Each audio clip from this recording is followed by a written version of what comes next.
Peace. Alright.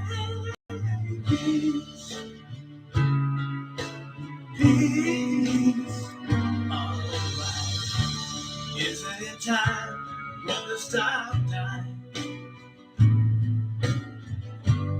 Isn't it time, mother, stop crying? Stop the fighting and the hate. We gotta make peace before it's too late. There's one sea, one sky, one earth. So you and I gotta learn to live together. With one earth, with one need, we gotta learn to live together. Peace in peace, in peace. All right, peace, peace together. Peace.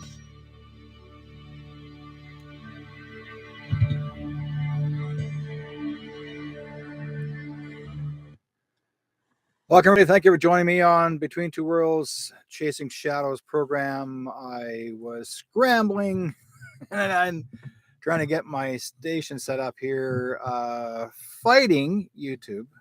Yes, I was fighting YouTube. For some reason, they like to strike you down if they can. And so my apologies, I didn't have the mic on to play the song. I was trying to do a really cool intro besides just this one song. And I blew it. So, yeah, they sent me another nasty note telling me, oh, you're like, it's my most recent, I wouldn't say most recent, it's any of my shows that I've actually had played or have recorded, say, back in 2020. YouTube actually now is previewing all of my shows, and now they're saying, oh no, you can't use that one, no, you can't use that one, you can't use that one, goes against our code of ethics, and everything to do with COV, you know what, right? And the thing is, like, thing is that they don't want you to talk about it, period. And if you are against it, you get a strike. If you talk negative about it, you get a strike. If you bring it up in a subject, in by name, okay, you get a strike. Because these people that gave you strikes, okay, whether it's YouTube, Facebook, or anybody else, a social network, that if they support it, okay, if they support the COV, or we call the snake bite, if they support it, that means they're the investors of it. Okay, these guys invest in it. So, Catherine, let me thank you guys for joining me in both chat rooms. I'm on Facebook as well as YouTube.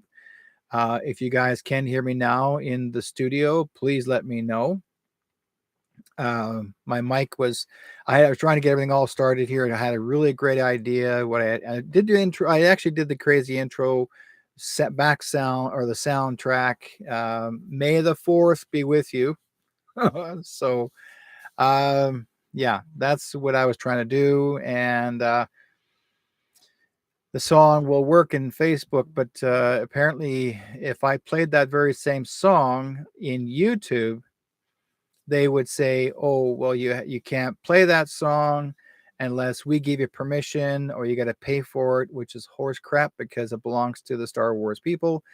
It's actually one of the songs that I was going to use, a little bit of a song, about 30 seconds of it. You're loud because I know this with the CRTC, and I know all the codings of radio broadcasts. So you can use 30 seconds of it, and that's what I did. But they don't like it because it basically, if you have just a piece of that song in there, they will actually wipe out that sound in your studio, in your show, because they're making sure that they don't, like, they want to make sure they get money.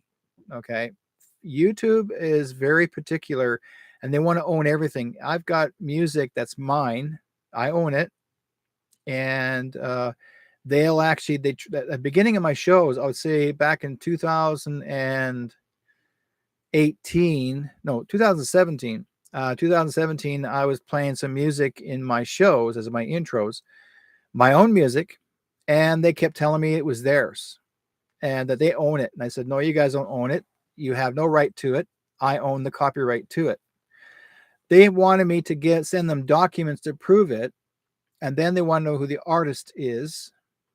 I don't need to give you nothing because YouTube, you don't own the music industry. Okay. What they want to do is they want to get paid for every little piece of music, and they'll anagram you. They'll listen to everything, a little piece of it. And if it has any type of connection to another song to somebody else that belongs to somebody else, they're going to say, oh, you copied this. No, you can't play that song. And they'll wipe it out. They'll basically clean slate your song completely right out. That's why Facebook got on board, did the same thing. I used to record live dances on stage at events with someone's music in the background, and Facebook decided to come on board the same way as YouTube. And when that song was playing, they actually said, no, you can't play the song. So basically you're seeing a bunch of people dancing, but there's no music in the background because they actually will knock out the sound of the song. So they're saying it's a copyright. And I keep telling people, anytime you own a social network, you do not own the music at all whatsoever. You don't own the copyright. You have no say in that whatsoever. It's up to the CRTC. Okay. If you are letting people know and you write it down and you say, okay, I'm playing this song for them to acknowledge them, and you're writing in their stats, then they still get paid. I mean, it will show up, and see, basically everybody's thinking that they don't get no money for it. Anybody who's playing music outside, they're saying, oh no, you cannot play any copyrighted music outdoors, any more events. You have to pay for it. There were some singers that, for example, I used to do a nightclub music. I used to mix music mix in nightclubs years ago when I was a DJ. Nobody made a big deal about it. You're playing music. You're promoting a lot of the musicians. Those are famous. Nobody said a word. There was no complaints about it. You're trying to get the public on the floor to dance and to celebrate and have a great time. That's why you see nightclub music. Okay. You see nightclub music or hear nightclub music, but you don't hear someone singing with their own voice, because when you play nightclub music, then it's not owned by anyone. So basically you can mix it up. That's why it's called mixing music. But if you play the song with that person's voice, then you have to pay copyright monies. And sometimes it gets to be very expensive. But if you're promoting that person, if you mention their name in the nightclub, that this is we're promoting for them, there was a famous singer she came to Vancouver. She was doing a concert, and apparently at a time, but she wasn't doing the concert yet. But she showed up at a nightclub on Richards and Richards. There was actually a nightclub called Richards and Richards. She showed up and walked in and heard her song play. She came over to the DJ and immediately told him to turn that music off now. She said, that's my song. You don't have the right to play it. And I'm going like, excuse me?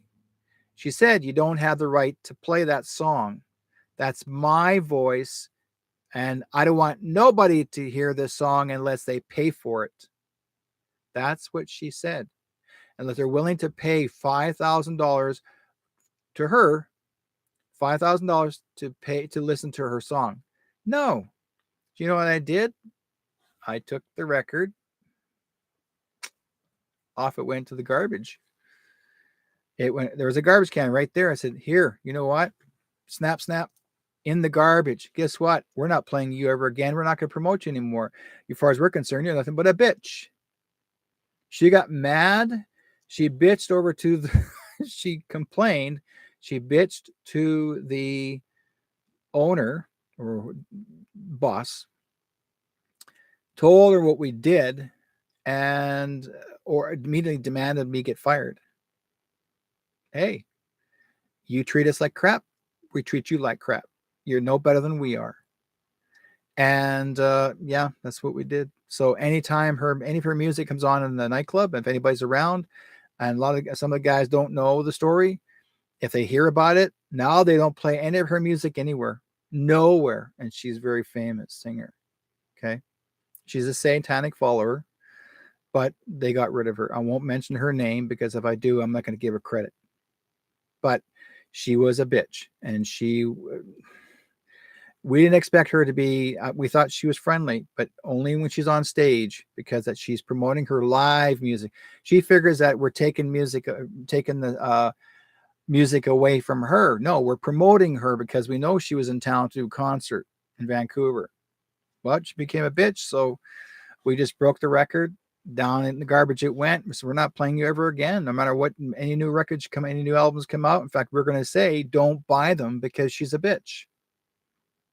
And people weren't buying her records anymore because she got on the mic and off the mouth she went, and that's what she did. So we had nothing to do with her. So these things can happen, right? We get like I tell people, anytime you play a song, unless it's not owned by anyone, if you want to buy the copyright, let's put it this way, even the song Happy Birthday, everyone used to sing it all the time, right? And so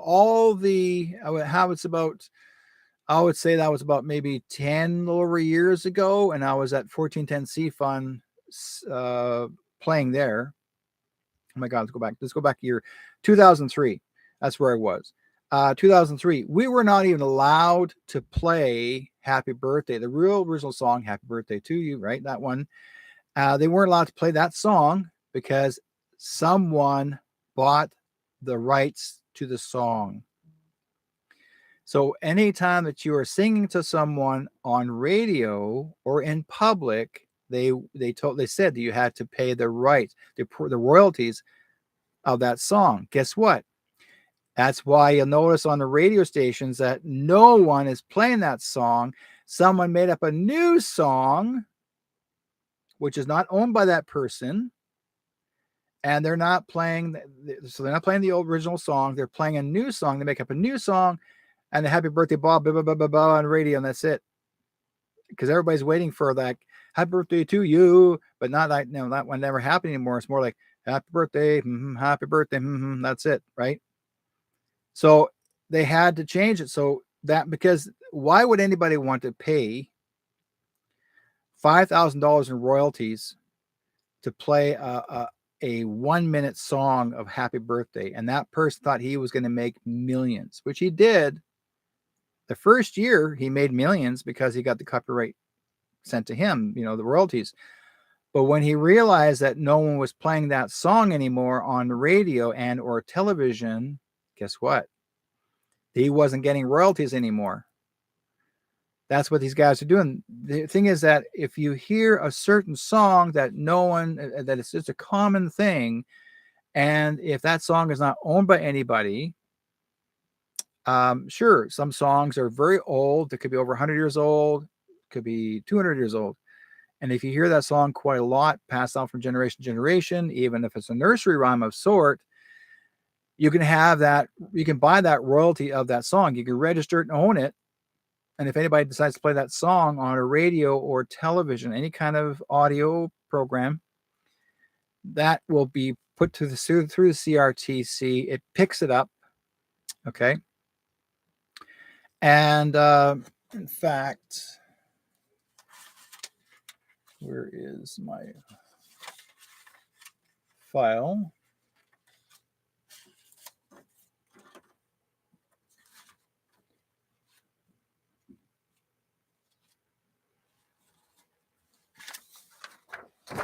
Okay. So this is called a SOCAN file. Okay. That's a SOCAN. So you guys, if you don't know what it is, that actually gives you the right to, all you have to do is you write the music down, the title of the music and the artist on this sheet. And if you're going to play that type of music on your show. and then you send it to SOCAN. That's what happens. That's basically it, that's what we use. So every time I play music on my show, I send it to SOCAN, and long as that person who actually is the recording artist gets gets the royalties, paid for the royalties, and so it X amount, that person gets paid money. Okay, whether he's a singer, he or she, singer, entertainer, or even if it's actually just instrumental, could be a flute player, you name it. If that person's name is on it, on that particular song, you make sure that that artist gets the credit, and then the royalties go to them. They get, depending on what it is in royalties, sometimes you get $5 in royalties. So the more listeners you get that picks it up, more people buy the music, the more they get. You see? So yeah, happiest born day. Born day to all. Yeah. It's not a birthday like a boat birth, but it's a born day, as in born, what day were you born? So we are going to go through so many I guess you say ways of understanding our words. We will have to we learn to re-educate ourselves and learn for what they mean to us. You know, my wife and I were goofing, we're messing around one day. We're talking about certain words that match from one to the other, but they all have, it could be the same word, but it has different meanings, you know, and yet they use those words constantly, whether it's either the people from England, they'll use it, so they'll say it one way, and then other way we say it differently, right? And yet it's to them, they understand what it means. But if you tell them the Canadian American way slang of our own word, they'll say what? So you know, like for example, it's just, these use an example. um we use the word trunk, okay, in Canada, like the word trunk, you know, say back of the car, in the trunk, and someone in England will call it what, right? So there's always certain, theirs is the opposite how we say things, even though we're supposed to be connected or related somehow to each other, you know, by whatever relationship, but they'll always call it something, you know. Or if two words are the same but they have different meanings. So for example, whose and whose, there's two sayings. You can say understanding or understanding. Now, understanding, you're standing under something, doesn't mean you're understanding that issue because you're under it. But if you understanding here, that makes more sense. Exactly, called the boot. So why would you call it a boot when you wear it on your feet? Ah, see what I mean? Okay. Vivian says the British call it a boot, but yet we put on our boots. But in their language, they don't call it a boot. Put on their boot. They called it another word. Figure that one out. So we call it, like for example, rubber boots. They call it something else. We always are the opposite of what they say, and it makes like it gets very confusing, crazy. Anyways, thank you guys for joining me in the Facebook chat room. Those are actually on YouTube as well. We appreciate you're here. There are a few things that I want to clarify that's going on. If you got, a lot of you guys know, the last few days ago, our President Trump actually went to Scotland. And a lot of people trying to figure out, like, why did he go to Scotland? Okay. Scotland. He's spearheading to Scotland. Spearheading. Well, when a person's spearheading to Scotland, you may have a better understanding of that. Actually, no, they don't call them slickers. They gave it something else. That'd be one of them, yes, but that's not the original word. They gave it a different name. A lady friend of mine's from England. I forgot what it's called, but anybody who's British, you may know what it means. They'll probably know the real word of a rubber boot. Rubber, They call it a. I wish my friend was friend was here. Like she'd tell me what it is. Sounds like a person's name. Rubber ducky. Yeah. Yes. Okay. Now, like I said before, President Trump went to Scotland a couple of days ago. And he was down there to spearhead just to go down there. And in fact, there was even a video of him actually not wearing any suit. He was actually dressed up wearing a toque. I call it a toque. Warm because probably Scotland's really cold out there. Maybe he was actually playing some golf. That's a true Scottish green is Scotland, playing golf up there, eh? So, anyways, he went up there and he spearheaded his trip. Spearheading means, okay, that means it's actually called the Spear of Destiny. The Spear of Destiny actually is the Christ spear that was stabbed into Yeshua, or we call Jesus. And when he was on the crucifixion, the spear was stabbed into him and then it broke off. Now, interesting part that spear is very sacred. And I remember, you're close. We call them, yeah. Everyone calls them. You know where their name galoshes comes from? Galoshes actually comes from the Doukhobors. They call them galoshes. Kind of funny. Yes. Okay. And yes, Trump actually is the commander in chief. He yelled for. Yeah, he did. Sword and the stone, Excalibur. Yeah, but he was down there for the spear and the spearhead. He's spearheading. Okay. So that long spear and the spear itself. Now I'm going to bring it up because I think it's important to bring this one up here. And that is because they call it the Holy Lance. Okay. Now, I remember back in 2019, someone had sent me pictures of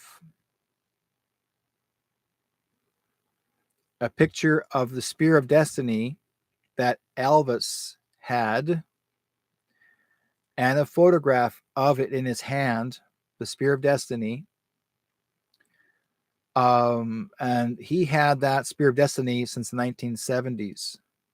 And there was a photograph of him holding the Spear of Destiny, and it was well displayed. I remember seeing that. I was very surprised. I wasn't sure what its purpose was there and why it was so important that we had to see that Spear of Destiny. And it never really phased into me until I realized today that Elvis was one of the caregivers or caretakers of the Spear of Destiny. Why? Because the word Elvis, the meaning means destiny as well. So it's a Norse word, Norse, and Elvis, the Norse language, means destiny. So he was the bearer of the destiny, the Spear of Destiny. He was actually the one that was carrying the spear because he is the bloodline of Yeshua. He is actually the bloodline of Jesus. That's why he had the right to hold it and had the right to possibly possess it. And like just basically said, he's the caretaker of it. It also means Elvis also means all wise. all wise. So I've been doing some research on this, and they did say that Elvis has also included in one of his outfits, um, even John F. Kennedy Jr. has a tattoo. Oh yes, the Catherine. Yes, that is. John F. Kennedy Jr. has a tattoo of the Spear of Destiny on his right arm. And it's a cue for you to check. And you can, there's a photograph of it on my page if you guys ever wanted to see it, on my Telegram page. That's been passed around for so many times. But again, also too, John F. Kennedy Jr. is also the bloodline to Yeshua, who actually is the cousin to Elvis himself. The Spear of Destiny has a purpose, because it's and very important, because don't forget, Yeshua's blood was on the Spear of Destiny. You know, even though it was placed into his ribs and it lodged in there, they couldn't get it out, so it broke off. But the fact is that when they did remove it, and again, also what also meant to me too was after Yeshua, Jesus, was resurrected, that's the time he became the Christ. So he wasn't Jesus or Yeshua the Christ before. He was just Yeshua the speaker, or Yeshua the wanderer, or Yeshua the he was the teacher, and he became the Christ. He was in the enlightenment. The Christ means the enlightened one, and that was after his resurrection. So anybody who says the word Jesus Christ, it's supposed to be Jesus. They shorten the word. It's supposed to be Jesus the Christ, or Yeshua the Christ. Okay, or Yeshua the beloved, Yeshua the enlightened one, and that's what all this means. And most people don't know that. I remember someone sent me this video, and I thought it was a fantastic thing. People actually curse Jesus Christ. They'll curse, they'll sometimes use his name as a curse name, but it's not his real true name. Like everybody has, and that actually makes a lot of sense, because, and yet there's a lot of children still call him Jesus, because Jesus got used to it. Yeshua got used to the name being labeled that after his death, after his resurrection. He was labeled that name, and he accepted it. There was no way of saying, well, you can't say his name. But he goes by Yeshua. Yeah, thank you very much, Catherine. Yoshef. Now, there is a video that I was given, a documentary video of there's four small little coffins that had bones in it, that was found in Jerusalem, under the under one of the temples in Jerusalem, and it actually had the name on top of the little coffins. And I haven't seen that documentary for a long time. I actually go back and review it again. I got the book. I got the video where they actually dug up the four boxes, and these are small that were entombed under the building where Christ was supposed to be laid to rest. His bones are supposed to be there with his wife, as well as his three children. Three children, not two, three. His 14-year-old son and his other son and daughter. Everyone thinks he only had two. He had three. So when his oldest boy was 14, when his father had been taken to the crucifixion. Most people don't know that. Um, yeah, there you go. The Brits call them wellies. Okay, I think so. I could be wrong, but that's their rubber boots. This could change the subject again.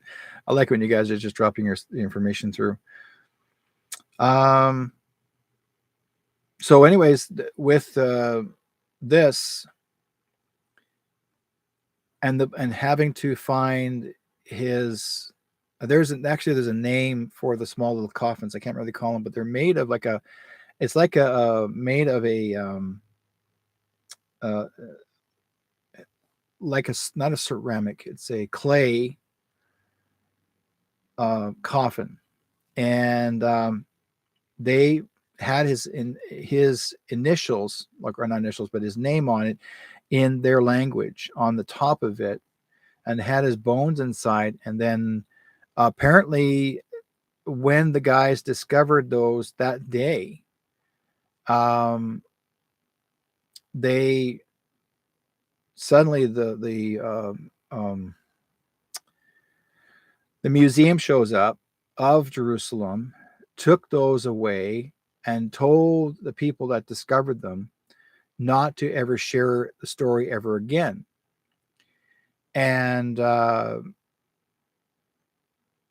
when um, when they were told never to mention it, to keep it quiet, because they didn't want nobody to know that they found these bones. No, sorry, it wasn't Jesus' bones. It was his three children and his wife's bones supposed to be under the building. Now, I think it's also his bones were there too. Now, again, folks, it was bones. It has nothing to do with his spirit that actually appeared to those after his resurrection. Like he didn't wear bones in his resurrection. He was a man who appeared before them, and he looked solid, and he sat with them for a few days before it became his time to leave. And when he left, he disappeared. Like, basically, he just faded into the sunset. Right? He just disappeared. And then the sun set, and the ground just shook when he left, to remind everyone that, you know, be prepared for an earth shifting again.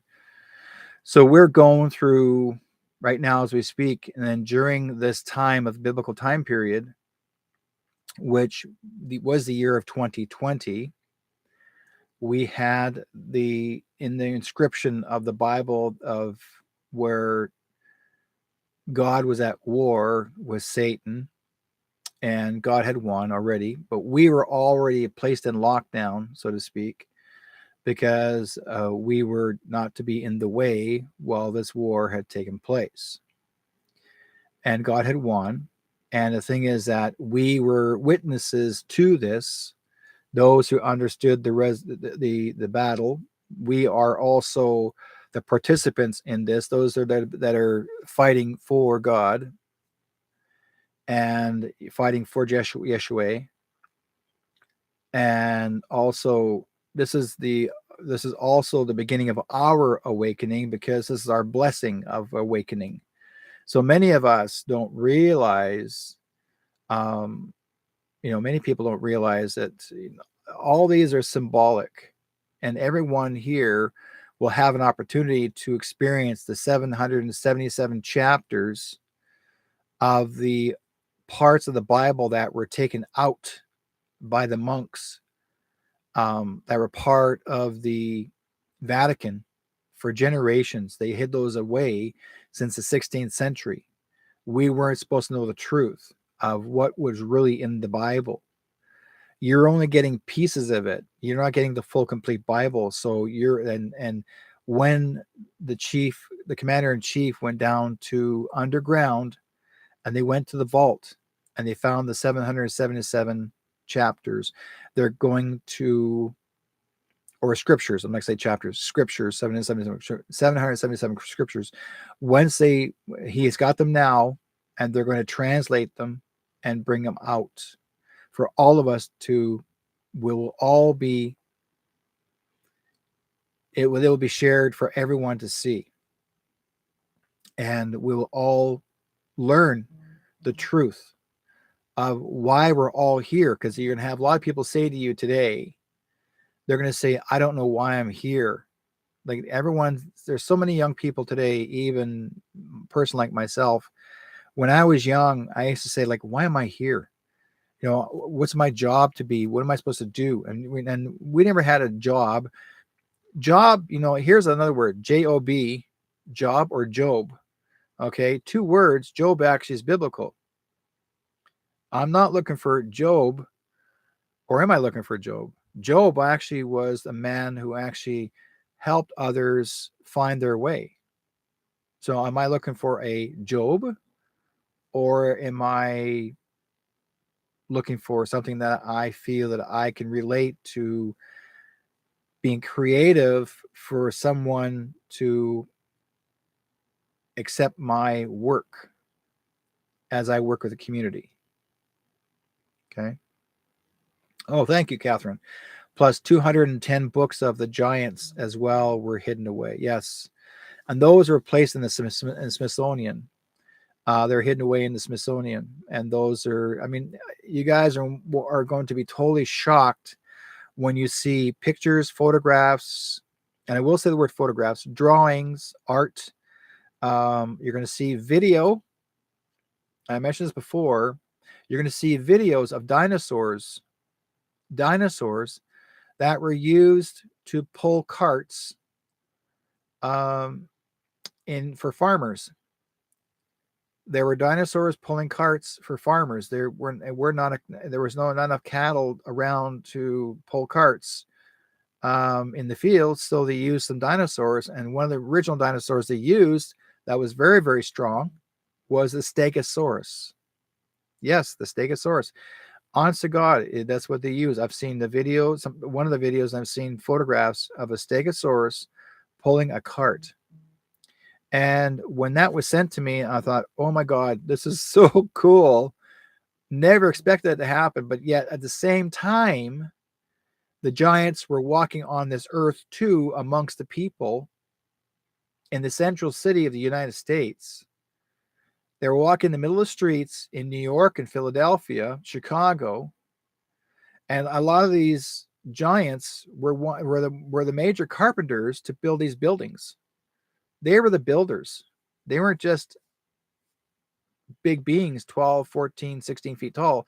These people were there to help us build the buildings. They're the ones that put them up, and they're the ones that took them down. So I don't know who the leader was that told them to take them down, but I know, understandably, we've learned how to live with electricity since the 16th century. It did exist. And you ever seen the fireplaces, okay, in your own homes and your castles? They have fireplaces. Well, inside the building, they're on the right and left of each side. They look like statues, not statues, look like metallic copper,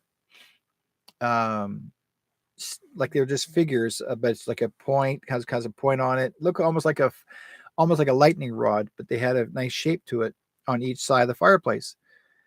On the roof of the building were not just lightning rods. Those lightning rods actually help create electricity in the home.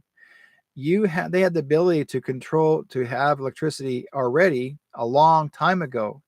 People were using light bulbs and electrical light bulbs and electricity back in the 16th century. So it did exist, but someone, Rothschilds, Rockefellers, those people, when they found out they can try and control, and there's not just them alone, many other baddies corruptly made the public, the people across the world, to go back to pioneering again, to lose that and remember what they once had. So it's the same thing that happened when the Spanish flu came back in 1918, where everyone had to wear a mask 6 feet apart. Millions of people had passed away. And again, that was the first design, one of the original designs by a scientist who actually was a relative of Bill Gates. That's his double senior.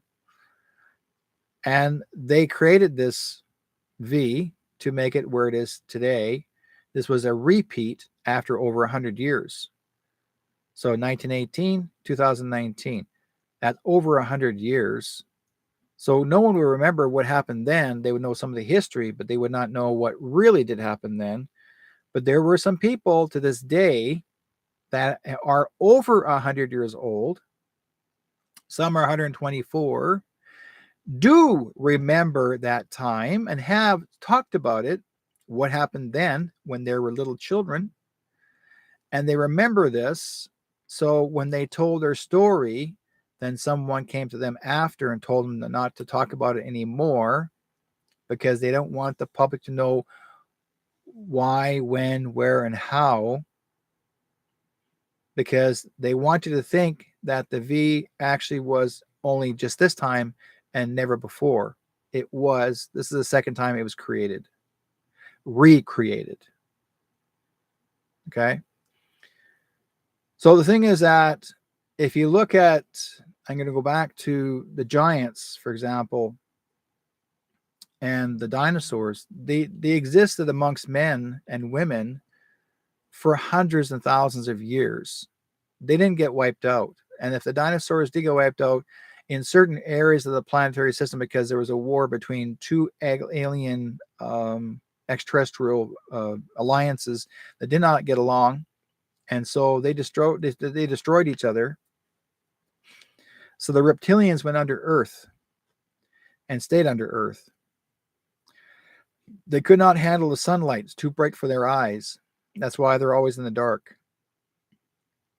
So the only way they can try to get someone to work for them to stop the sun rays from coming in, so they hired Bill Gates Sr. back in 1918, see if he can do the same thing by having to try to cloud seed and close off the clouds in the sky, so then they can come to the surface and take whomever they want as a food or a slave. And then generations later, Senior decided to, or Junior now, or Senior, this one here, Junior, decide it was actually created the same thing. He hired a whole bunch of airlines and they created these graphite that distorts your foods, your trees, your plants, your flowers, even your fruit trees, and your fruit trees turn gray when they spray the chemtrail. They create a chemtrail. There's a calm trail and there's a chemtrail. Calm trail comes from the tail of the plane that's flying above you, and that should vapor. When it's a chemtrail, that's on purpose. That's on purpose to harm you. Now, I'm not saying now that it does that. That's all changed since Trump has become the commander in chief. He has brought out now the organic chemtrails to clean the air and the oxygen. I'm sure you guys have noticed that. Yes, that Catherine, there once was acid rain. Trees were dying. Yes, that was actually in a lot of it happened in California, in the States, in New York, here. And again, that's what they were doing. They were trying to downsize population from the skies as well as the animals. They would taint the foods. That's why they wanted people to spray the foods and say, oh, well, if you spray these crops with this particular spray, it'll keep the bugs from eating it. Well, number one, that's not entirely true. The bugs don't wipe out your food. In fact, they replenish your food. And if they want you to eat the bugs because they've already sprayed the skies, you eat the bugs. That means you're going to eat the poison from the bugs if you decide to eat the bugs, because they already sprayed the skies. Because your locusts are the spreaders, and they have a hard time destroying locusts no matter what kind of spray you use. They just fly it off their backs, but that means they're the carriers. That's why they're trying to create a desert. That's why I use the word desert storm, because that was locust. It wasn't just because of the chemicals they used within the countries to harm the soldiers that were fighting for their country. Desert storm also represented the locust. They were storming the skies to basically destroy the crops where no one can actually survive. People can never eat the food. And so now today you're seeing little bits and pieces of this from all over the world. People saying, well, they're talking about putting this bad stuff in the food, or they're talking about putting the V into the food now to make sure that anybody who's unjabbed, that they have, if they eat this food, they put it into the animals. So that means you're going to get you'll consume it inside you'll consume it from the animal. No, that's already been taken care of. Okay. Trump, the special alliances, they destroyed all of the crops that were sprayed with those particular chemicals. They destroyed, and they were forced to, they had to destroy these farmers' barns and the animals, because it had nothing wanting to create a food shortage. They had to destroy these animals because you would not want to eat that certain food at the time, because they were meaning to poison you. Okay, so well, not to say word poison. Their meaning was to lessen your lifespan. So this way here, and I'm not talking about because of the meat. I'm talking about what they put into the meat, into the animal, because now they become the carrier. Remember one thing, folks, we have to understand that what we eat, what we consume, we're eating things that are carriers, no matter if it was an animal on 4 legs or by 2 legs, or like even a turkey, chicken, you name it, and or even they were going to try to put it in our grains and our in our sweet foods. Like they're messing with us for years. In fact, they went as far as even trying to put it in our chocolate. I mean, really? That's how bad they were desperate. This is what the cabal was trying so hard to put it into everything, so they can control and mind control us, because the more you consume the garbage that was put into it, the more we're dumbed down. So Trump's people, he has over 1 million plus soldiers that travel all over the world, that have been going underground, all these underground tunnels that they had to destroy, rescue these children. Um, that mean, okay, chat disconnected. Please wait while I'm trying to reconnect. Okay, I don't know why that's disconnected. I wonder if they're listening to me again. See what happens? Try this.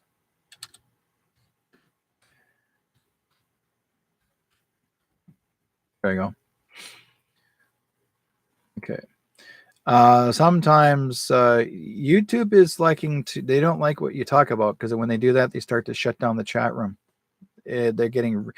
Basically they're shadow banning people. You're hoping that you'd have hundreds and hundreds and hundreds of people to join you in the chat room. They don't have to do that anymore. They don't have to say, well, you can't do this, you can't do that. They shadow ban you. They have a way of just depleting the visitors in the chat room. If they don't like what you talk about, they shadow ban you. But yet there's people that are actually talk about kitties and puppies and whatever have you. They even shadow ban them, because they don't want you to be that famous, no matter what you do. No matter what you're talking about. If you're not talking about politics, they're going to shadow ban you no matter. Remember what it is. That they're in this idea of wanting to shadow ban. But I gotta tell people this. All these people that are trying it now, trying to scare us, it's called a scare tactic. No matter what you do, you can try to take me away from that room and that room. Telegram, guys, and Rumble are the best to use right now.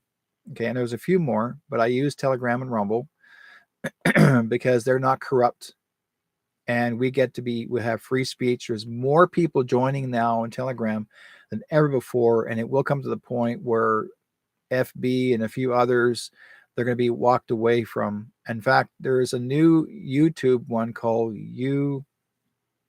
not YouTube, but You something or other, and it's like almost like a derivative of the YouTube, but they use that one, so they're not being bugged. So it's something to figure out. Anyways, we'll talk about later. But what I want to talk about is to carry on.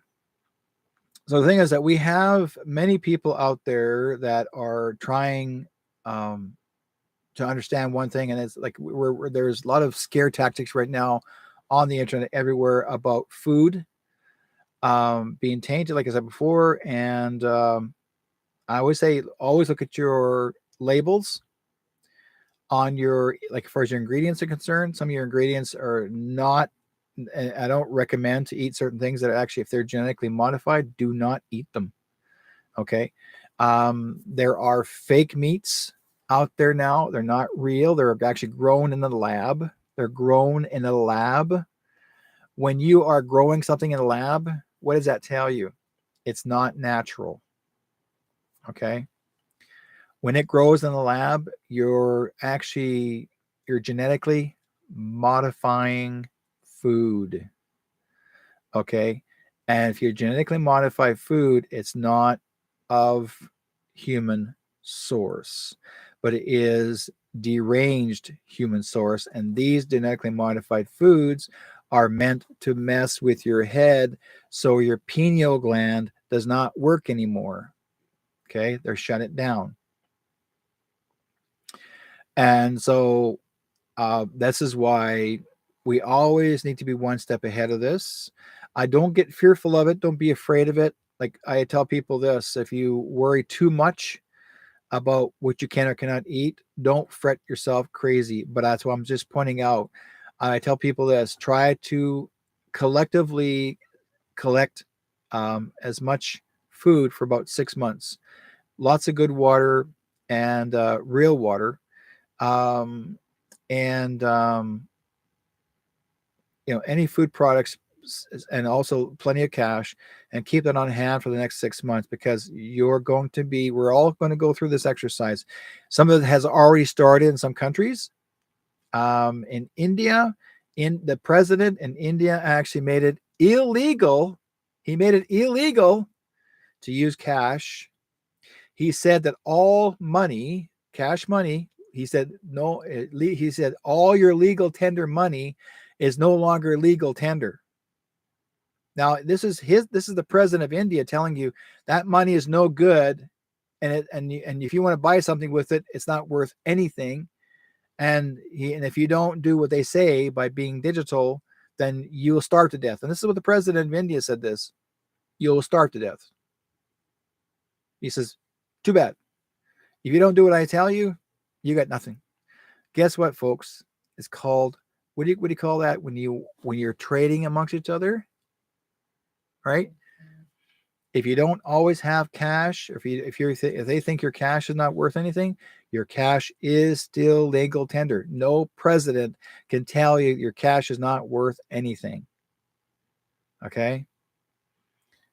So make sure, thank you, Catherine, like organic fruit, vegetables, anything with number 9 on the stickers, wash all the pure natural baking sodas and organic apples and vinegar. Yes, great. Apples and vinegars. Make sure that you're one step ahead of it. That's all. And it's called bartering. Yes. And that's what this is. People have been bartering without having to use cash. You can always barter amongst each other. If you got something that so-and-so could do for them, let's put it this way. A doctor even did some work on a patient. He was asked to come down to work with someone who was sick. And what did they do to the doctor? They gave him a chicken. The doctor has got food on the table. A doctor, meantime, himself, he's actually made some medicine for that person to get them well. If you can't afford to go to the hospital, there'll always be other doctors that actually have their own office, their own clinics, and they don't depend on the pharma. Okay. They don't depend on the pharma, because the pharma is going to be shut down soon. Okay. Not pharma, PHARMA. They'll be shut down soon, because that's all sugar pilled. They're not even cures. Okay, now I'll say that word once. They're not. Okay, they're just what they are just painkillers if necessary, but that's it. Most of them are psych drugs. That's what they're paid for. Most of the doctors are getting paid. They get paid $25,000 per prescription. They just fill the prescription to to shut you up and, oh, doctor, I got this problem with me. And okay, here, take this. He's not even assessing you. He's just saying, take this. He's like a psychiatrist. You just take this to shut you up because they already know what's going to happen. It's a scam. It's a scheme. It's the whole thing is what it is. But that's going to go downhill. A lot of these doctors that have conned people for many, many years, or not many years, but the last couple of years since this whole plan, right, has happened since 19, they will be tried. They'll be taken in. They'll be arrested, taken away, and they'll make a choice. You either, and I've heard so many stories. People say, "Well, I was doing my job. Oh, I'm afraid to lose my job. I was just doing my job." You did it. You went ahead and did it. How many? I mean, even there's videos today. There's people recording other. They're even recording people that are actually giving the jab, the snake bites, to others in these small little centers, and they're saying, well, I'll just do my job or else I would lose my job. But guess what? You're going to jail too. You're done. Right? So that's what happens. Okay. So I wanted to share that with you. So it basically, again, also, like I said before, President Trump went to Scotland and he spearheaded his way down there. And basically they went down. I know very well it's something to do with the spear. Okay. The spear of destiny, because it's there. But there's a reason why he's there. There's always a reason why he's traveling. Like most people say, well, why is he going to Scotland? Well, number one, his heritage is there too, because that's not his real last name. Okay. His real last name is Patton, Patton. His real birth father is General George Patton, who was the one of the generals during the Second World War. He's the real birth father, not the Trump family. He was adopted by the families to take care of him, keep him hidden away so he would not be taken out. Okay. That's because Donald Trump was actually a threat to history. And because all of this is actually in play of history. Okay. Everything's a storybook. And everything is a stage. Anything to do with the Kennedys, it's all set in play. It's all part of the whole story. Right? I'm part of the story. I didn't have to be a part of the story. When I was 16, I had a choice to live or leave this world, go back home, back to the spirit, back home, or stay. And I said to Yeshua, I told Jesus in our garden at home on the farm, that I wanted to stay. So the day he'll call upon me to do what he needed me to do, I was there. And I didn't know when, but he called upon me when I was 32 years old. It was like, no, now's the time I need you. And that man showed up in the door, not Jesus himself, but other man showed up and said, he wants you to start working now. He needs your help now. And that's what I've been doing. Okay. So there are so many stories that each of us has a story in our life. Catherine says in the chat room, read the book called The Last President. Okay. Read the book called The Last President.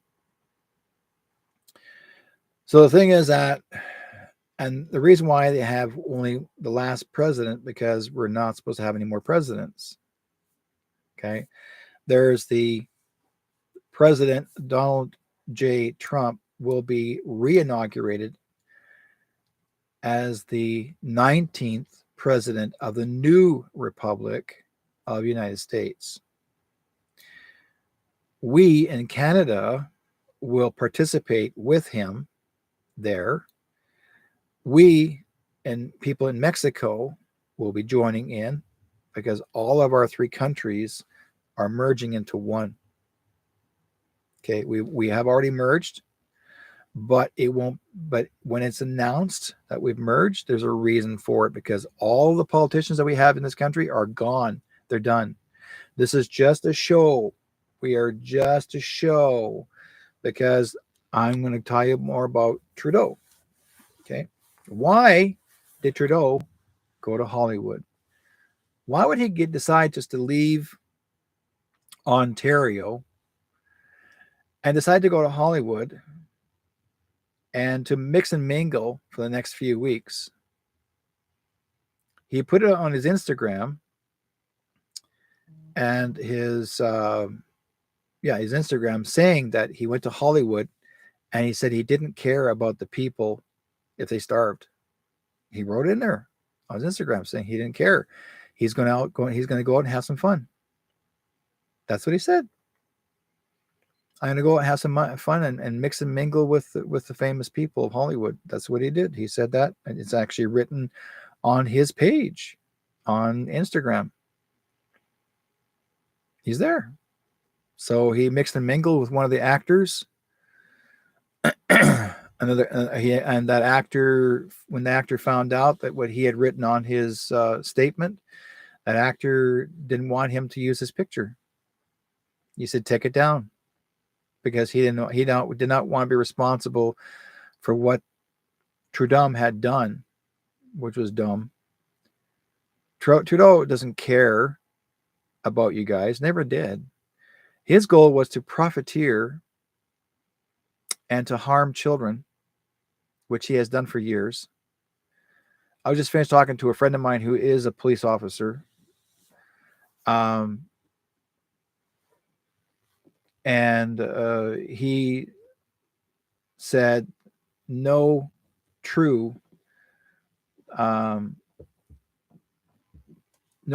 politician would ever abandon his country to have fun if our country is in danger of starvation or in danger of no work for people. And that's what he's done. He's actually abandoned us. And he figures that his Liberal government or his Liberal council will take care of it while he's gone away to have fun. And then another announcement was that his wife is seeking divorce, that she's separating herself from him. They're no longer together. Well, I already knew that since 2019, July 19th, 2019. No one, I already know why they're no longer together, because the real Trudeau was arrested and taken away to Guantanamo Bay in Cuba, not to return. He was replaced by an actor. So when this actor showed up, Gagori knew that this man wasn't who he is. And I'm sure a lot of the wives of other politicians that were taken away, when they see this man show up, they're supposed to be their husbands, and they said, you look different, you act different, you're not who you are. And then they're saying, go along with it. And they don't want to. So they're calling them out, calling them fake or fraud. They want to leave them or divorce them. Same with Bill Gates. Bill Gates left his wife because Bill Gates is a woman and his wife is a man. And that's not his true wife. But the real Bill Gates was actually executed in 2010 in India. He was executed and hung for misinforming the public of fake polio jabs. And both him and his wife, because they colluded together, the real husband and wife were executed. They're hung. They hung by a rope in India. Over 150,000 people in India had died because of him. So when the Rothschilds realized that they had to replace him, and they apparently the Gates family, or Gates is himself, the name Gates, Bill Gates, is German. It's not spelled Gates, it's Gaetz, Gates, which is German, and he's also a Rothschild, a Rockefeller. So the Gates family are Rockefellers. they just change their names a little bit to make themselves look as if they're just common, but they're not. They're actually all German. It's all part of HITLER's people. And in fact, I mentioned this before, last week,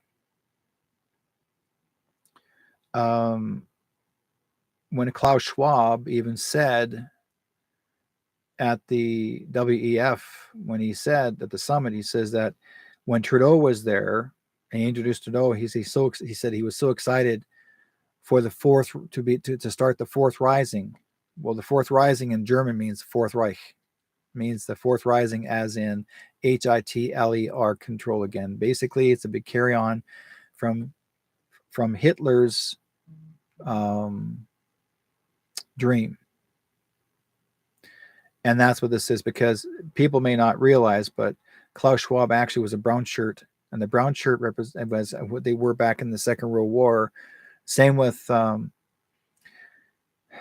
Soros was also a brown shirt. These were men that were young boys, young teenagers that were trying to recruit kids off the street in Germany to be in the military, to be in the fight during the Second World War. So they were recruiting for Hitler for years and generations. So that's what Schwab is one. And what do you think Schwab wore this strange looking uniform when he was on stage at one time? That's all part of the Fourth Reich. You guys got to be more aware of what's going on. The WEF is what they're trying to do is they want to own, they want to control you. They want to make sure that you have no say in the matter. And they're trying to get laws passed that they can do whatever they want. They can't, and that you can't do nothing about it. They're trying to make it where, and that's an ongoing thing I've been noticing this last couple of weeks, that they're trying to say that if you say the word Jesus is considered as a bad thing, and that Satan is a good thing, that they're making Satan a hero and Jesus a bad guy. Well, that's wrong. Now, don't forget, folks, everything comes into reverse. Everything is anything to do anybody's practice satanic stuff. Anybody who's doing the evil stuff is doing everything backwards. They're trying to get you to think that you cannot survive without giving up your soul to the devil. Your soul does not belong to you, it belongs to God. And the soul will never go to the devil.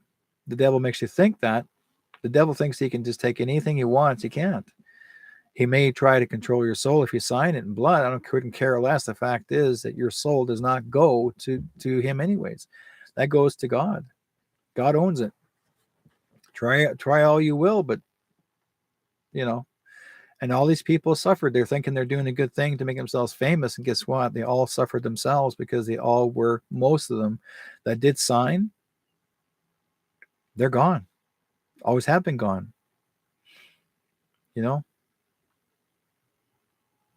So I made had some fun with this, because,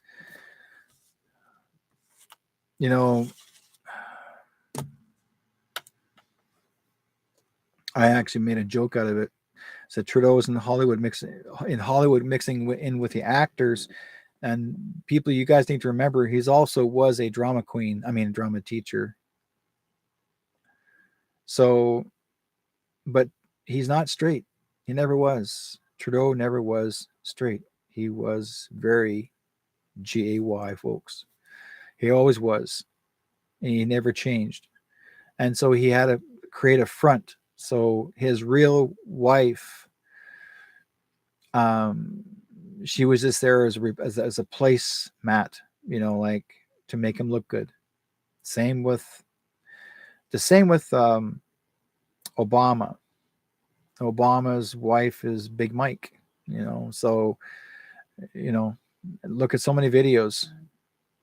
Thing is that when I tell people this, anybody who practices satanic stuff, they're trying, what they wanted, satanic people, they want them to do is when their boy, if they had a child being born, if he's born a boy, they make him into a girl.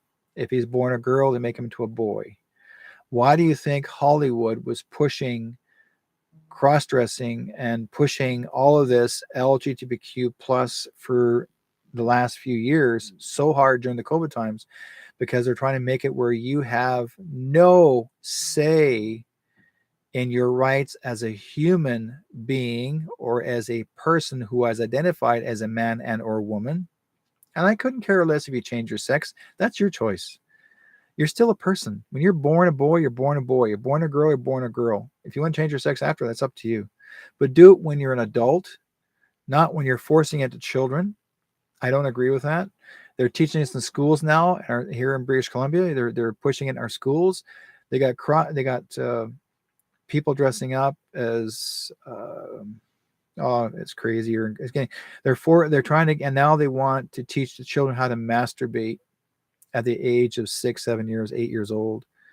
And they got all the kids to take their clothes off in the room with a naked man or a naked woman, and they want them to teach them how to masturbate in a school, and they're calling it education. It's real. I'm not kidding you, folks. It's real. You know, and then they come up with these little words. You know, him. Was it she, her, whatever those words? I can't remember. They have a reason for it, or him, he, and whatever. I always say I identify myself as Derek White Sky Cloud, me, myself, and I. So they can't say anything about it. That's my own. I own it. Me, myself, and I. Like I said, I don't disrespect how people live their lives as who they are with an identity, but don't force it on the children because these kids are innocent. They have no idea what's going on. Okay. So I'm going to talk about more about the 50-minute city. The 50-minute cities actually have started, and some regions when it came to the UK already, and some areas in other parts of Europe has already started.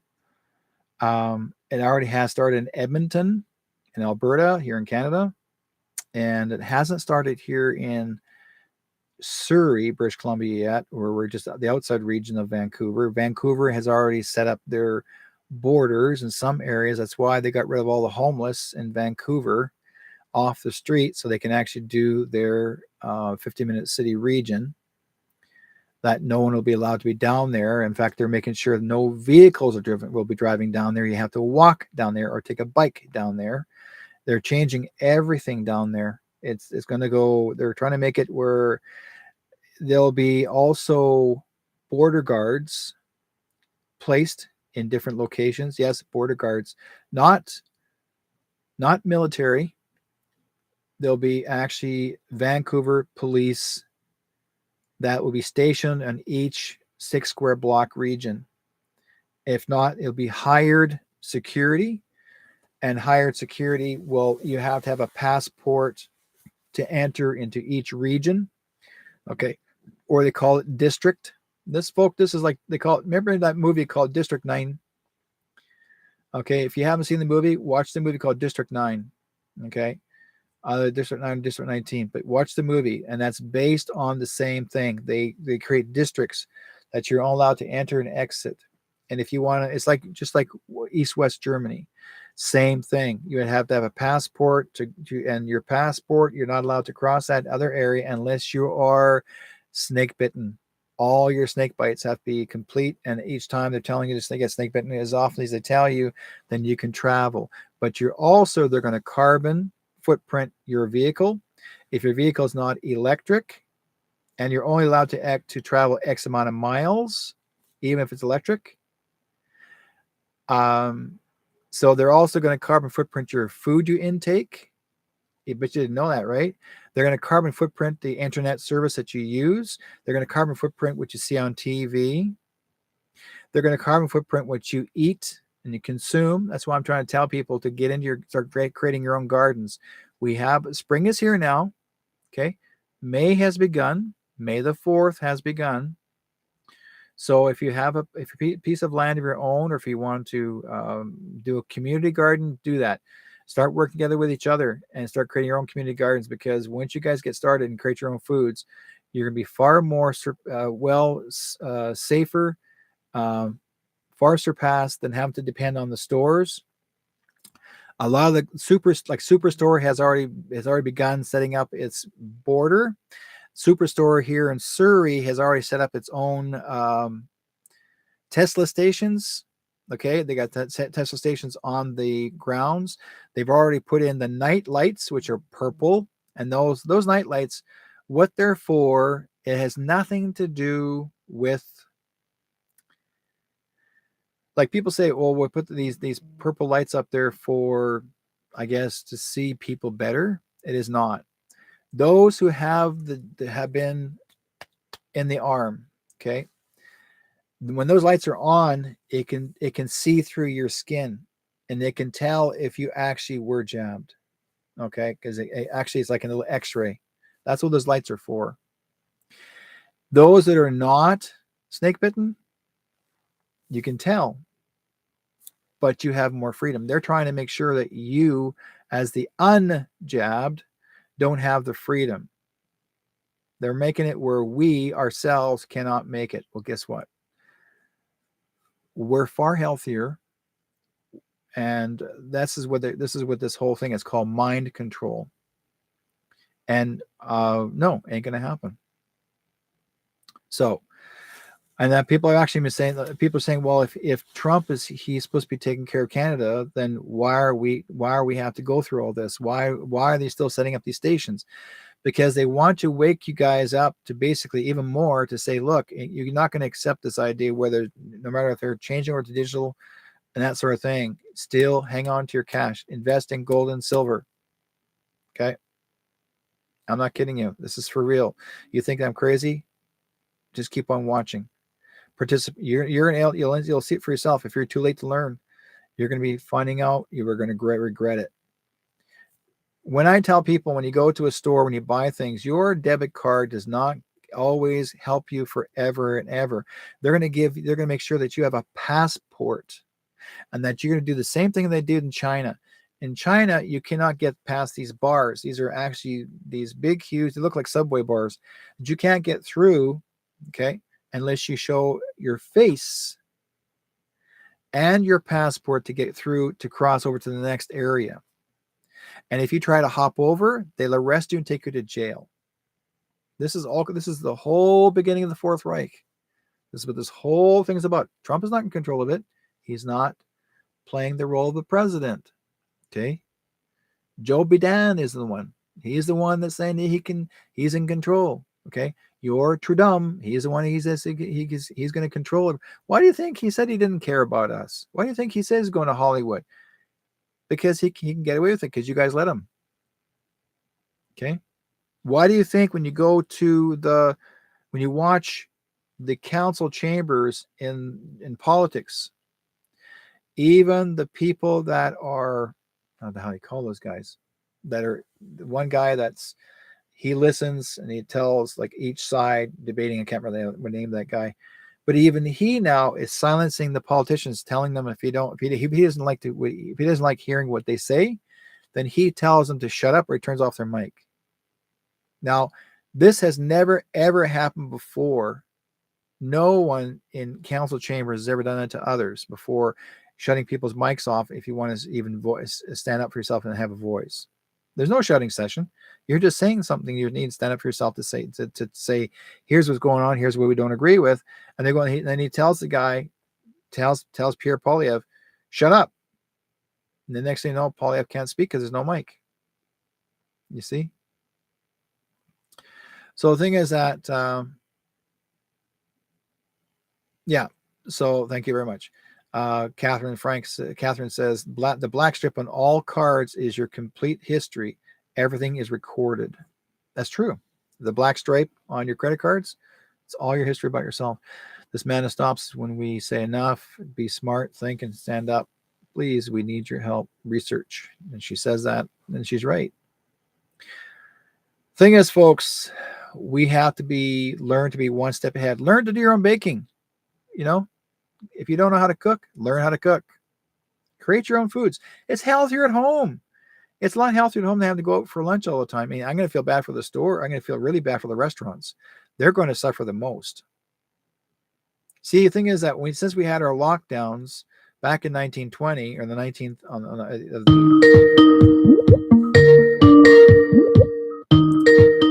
whoa, I wasn't supposed to be on.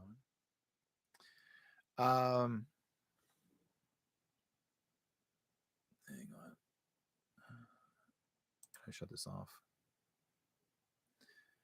Not taking any calls.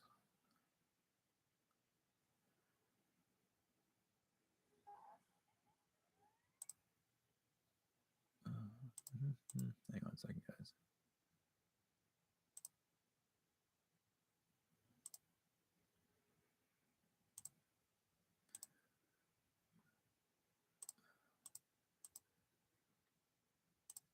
There we go. Fix it. I'll fix it after.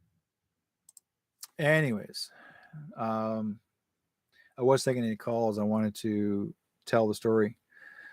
Some people are desperate, wanting to talk. Yes, but I want to get the word out first before it's forgotten. Because the thing is that if I miss it this week and next week something else happens, and I find it's very important, the word needs to get out, right?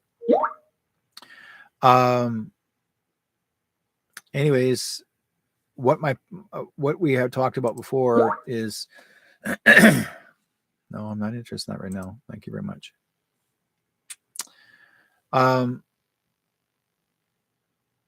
Yes, Catherine says, be peaceful research. We are here to help in Derek's platforms as well. Thank you. Thank you very much, Catherine. Thing is that our job is to inform you what you need to see and to do.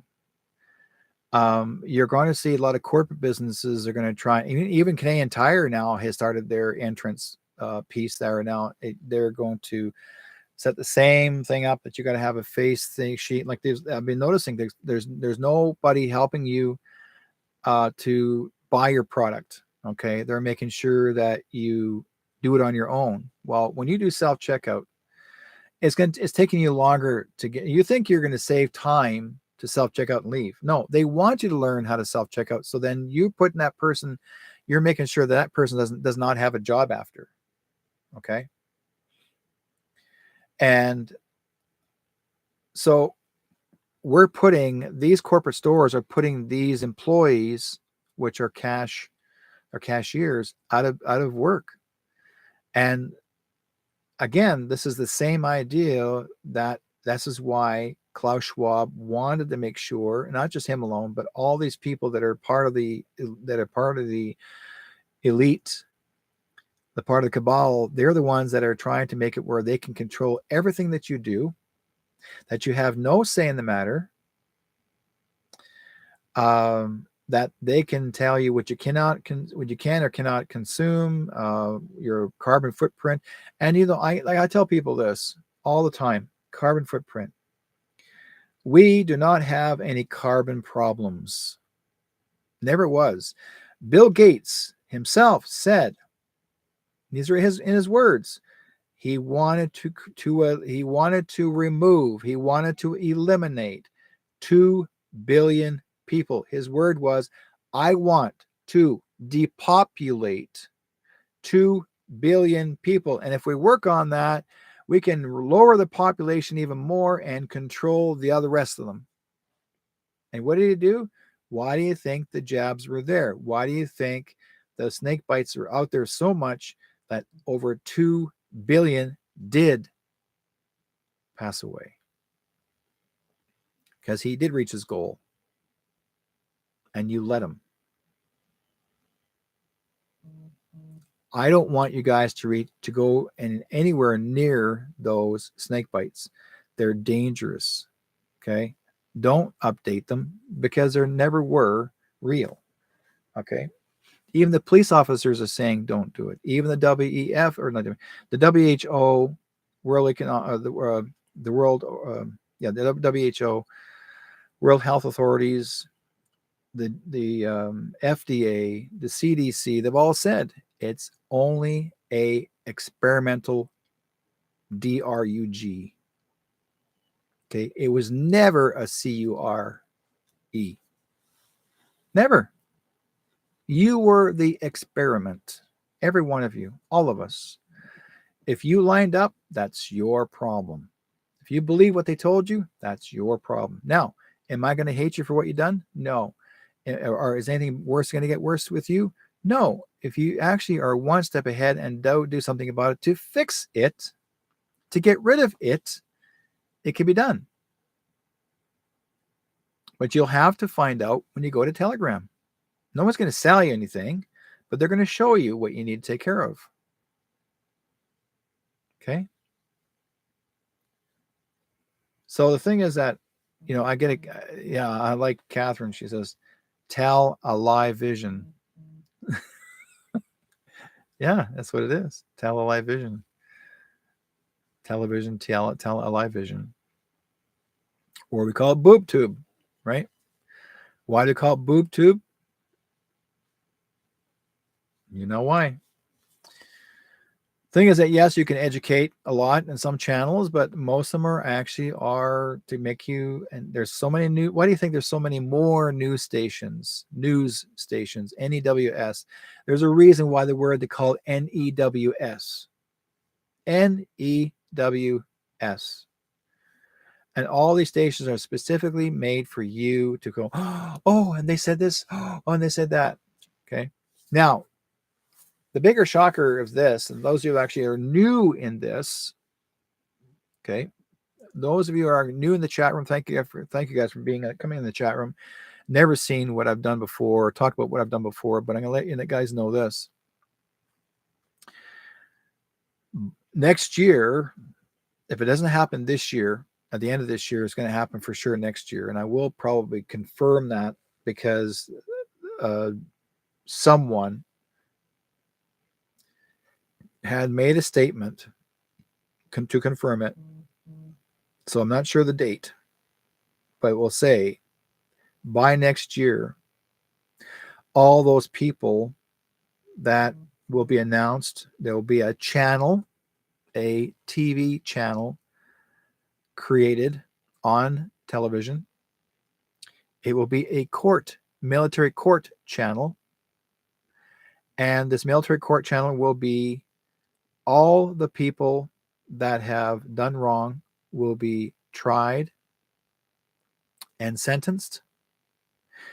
And whether it's either life in prison or by execution, 2 ways. No, you're there for 10 years and leave. No, none of that. There's no longer paroled. You're here or you're gone. That's it. That's why there's huge amount. There's a huge new prison being made. It's an international prison. One is Guantanamo Bay in Cuba. It was hugely built, and they got another one up in out in the cold weather, so to speak. I won't mention where it is right now, but it's high, way away from everybody. There's no way you can actually escape the prison, because if you try to escape, you perish in the snow anyways. So I'll just say that. But you are there, and a lot of actors and entertainers that sold their soul and that are no longer themselves have already been taken out. What you see on TV now, most of them are clones or other pretend actors. Mostly are clones. So if you don't understand that part, you'll have to refer to it and ask me after. Yeah. And tribunals also, okay, yeah, Catherine, tribunals are happening around 2,000 a day and busy, and also on the prison barges. Yeah, there's prison barges on the waters, and those prison barges are taken out to location where they are doing time in prison. So this is like, folk, this is real. They're cleaning it up. This is a big cleanup. Now and the reason why it's taken so long, that we need to be over this and you have to understand one thing. We have been duped for hundreds of years by the cabal. We have been uneducated for over 80 years. I would say the last 5 years, is we're educating. But those last 80 plus years, we were not getting the proper education. Okay. We're dumbed down education. There was no, you really weren't learning much. And if you were getting really smart and intelligent, the Rothschilds and Rockefellers would also approach you and ask you to work for them. But they also wanted you to sell your soul to them too, which themselves were part of a indoctrination of satanic as well. So that's why a lot of people, they would step away or hide away. No, Keith, you're not getting duped. Oh my God, guy, you're jumping into the whole thing, both feet first. Ride your bus, enjoy it. Anyways, so the thing is that we have a lot of people out there that are trying so hard to try to get you guys awake. Okay, we have a lot of people like myself. I've been very much awakened about this since the year 2000. I never believed about 9/11 that it was attacked. I didn't believe that at all, never at all, because I knew very well something's not right. I knew it, but I remember the first time I saw the film or the video or the TV station live, when I saw supposed to be the plane go through the tower, supposedly. And in my head, all I saw was 3,000 people perished. In my head, I heard 3,000 souls have left this earth all at once. And it broke my heart that these people never had a chance to live out full life, but they sacrificed themselves for you to see the truth. They chose that place where God positioned them to show you what we had to see. It wasn't the devil, it was God. God said, do you want to take this place? Do you want to do this like you did for Christ, what Christ did for me? Do you want to give up your lives and show the world what happened so that the truth can be proven, and to see the truth? Because down the road, all this was going to be exposed. And that's exactly what all these people have done. Many of you out there that taken the snake bites, you're also volunteering. You've also chose the volunteering. You may not realize it. A lot of you are cautioned. You're saying, no, I didn't want that. Well, your consciousness says you volunteered because you had to see for yourself. And why didn't I get one? The snake bite? Because something didn't feel right. It didn't feel right for me because Spirit said, no, don't do it. I trust them up there. Up there. They're the ones that tell me what to do, not to do. Okay? Not down there. We're buried down there. We go up, our spirit goes up here and the body goes down there. Unless we get cremated. And Creator had given us free will. Yes, thank you very much, Catherine. Listen to your inner voice. It feels wrong. Listen. That's true. So the thing is that we have to learn to trust our own intuition. We got to trust what feels right. I mean, I also too, I will admit this. When my wife got her blood cancer, it happened at the same time as when this whole thing started. So I focused myself to her. I didn't worry. I was not focused on, I couldn't care less what was happening out there. Right? What happens if you're cremated? The body is back to, like, they used to say ashes to ashes, dust to dust. We're back, like our body goes to the earth, on top of the earth, and other things grow around us. We've already left our footprint, but our spirit goes back to where we are, where we're from. We always have a memory left behind, but never forgotten. That's what I've always been taught. We're always a memory, and it's no matter, like, if anything ever happened to me, people will remember me for what I was able to share with you. Um, you know, Catherine says you're a cancer survivor as well. Thank you. Oh, I'm sorry to hear that. Well, good. I mean, good for you. Good. I'm glad so my wife, she's dealt with three kinds of cancers. She had 2005. She had breast cancer, and then she had a mastectomy. And then this time she had blood cancer, and now she's dealing with another kind of cancer on her nose, up here. And that showed up because she was taking them cancer medication, which part of a side effect to it. So that she got diagnosed with that. She went to the doctor today, and so now they're not sure if they're going to give her. She's not sure if she could do the radiation, whatever. We'll find out after, because I told her to get a hold of a lady friend of mine, ours, or say a lady friend of ours, who actually does alternative, and she makes cancer for skin cancer, and she gives you this particular cream that's made from the earth, and you take it. Within 3 days, the cancer falls off. Now, that's for skin cancer. So, and it's been proven. Her Cookham, her grandmother was 103, but yet, if you took that very same stuff to the doctors, to the hospitals, they call you crazy, or they want to know what's in it, and then they'll try to find a way to um, prevent it from being used ever.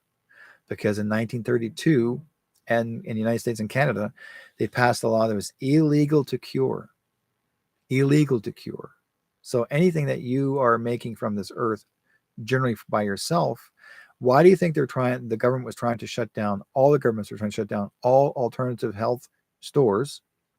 Why were over 50 plus people that were very well known in alternative health that had suddenly died in 1 year, suddenly died? Most of them actually, they were supposed to have committed suicide or jumped off the roof of a building. Gee, I wonder why. So, and this is the last couple years, just before the C-19 happened. So again, they wanted to silence them because these people would have given you a heads up. They would have told you exactly what to expect. In fact, there was even a young lady. She was a mother who's got a child, and she actually worked for, I believe, I think it was Moderna, one of the companies that she worked for, and she became a whistleblower.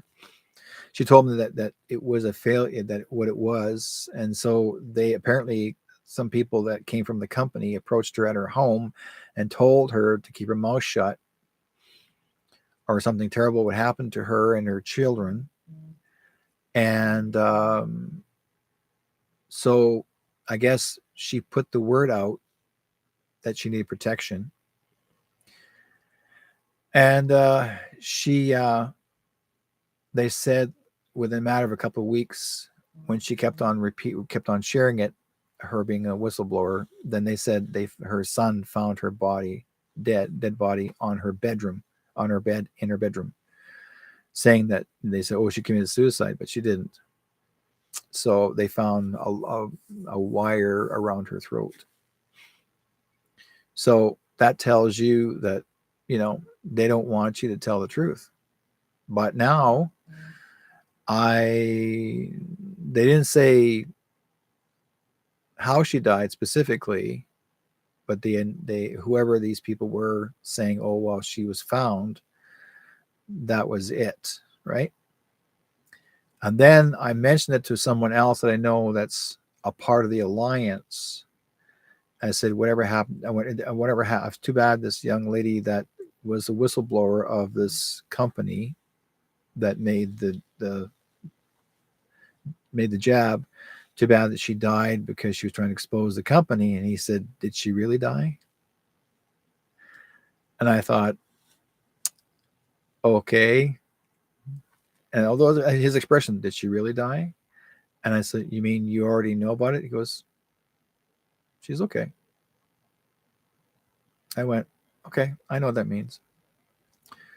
Because there are people who are meant to whistle blow, and are whistleblowers, but you're being watched by Trump's people to make sure that whatever you're able to expose. And then if you are not wanting to be part of the cabal, you try to do as much you can to expose people, and then you have to fake your own life to protect the rest of your family. So this has been happening for, again, the last 75, 80 years, since the 60s, I would say, since the 60s for sure. People had to fake their deaths to protect the rest of the family. And so a lot, there actually is just a thing called protective custody or protective, there's actually a name for that anyways here. And yeah. So, and the same thing, like Catherine says, look at the couple that were making the hydro. Yeah. And they made a specific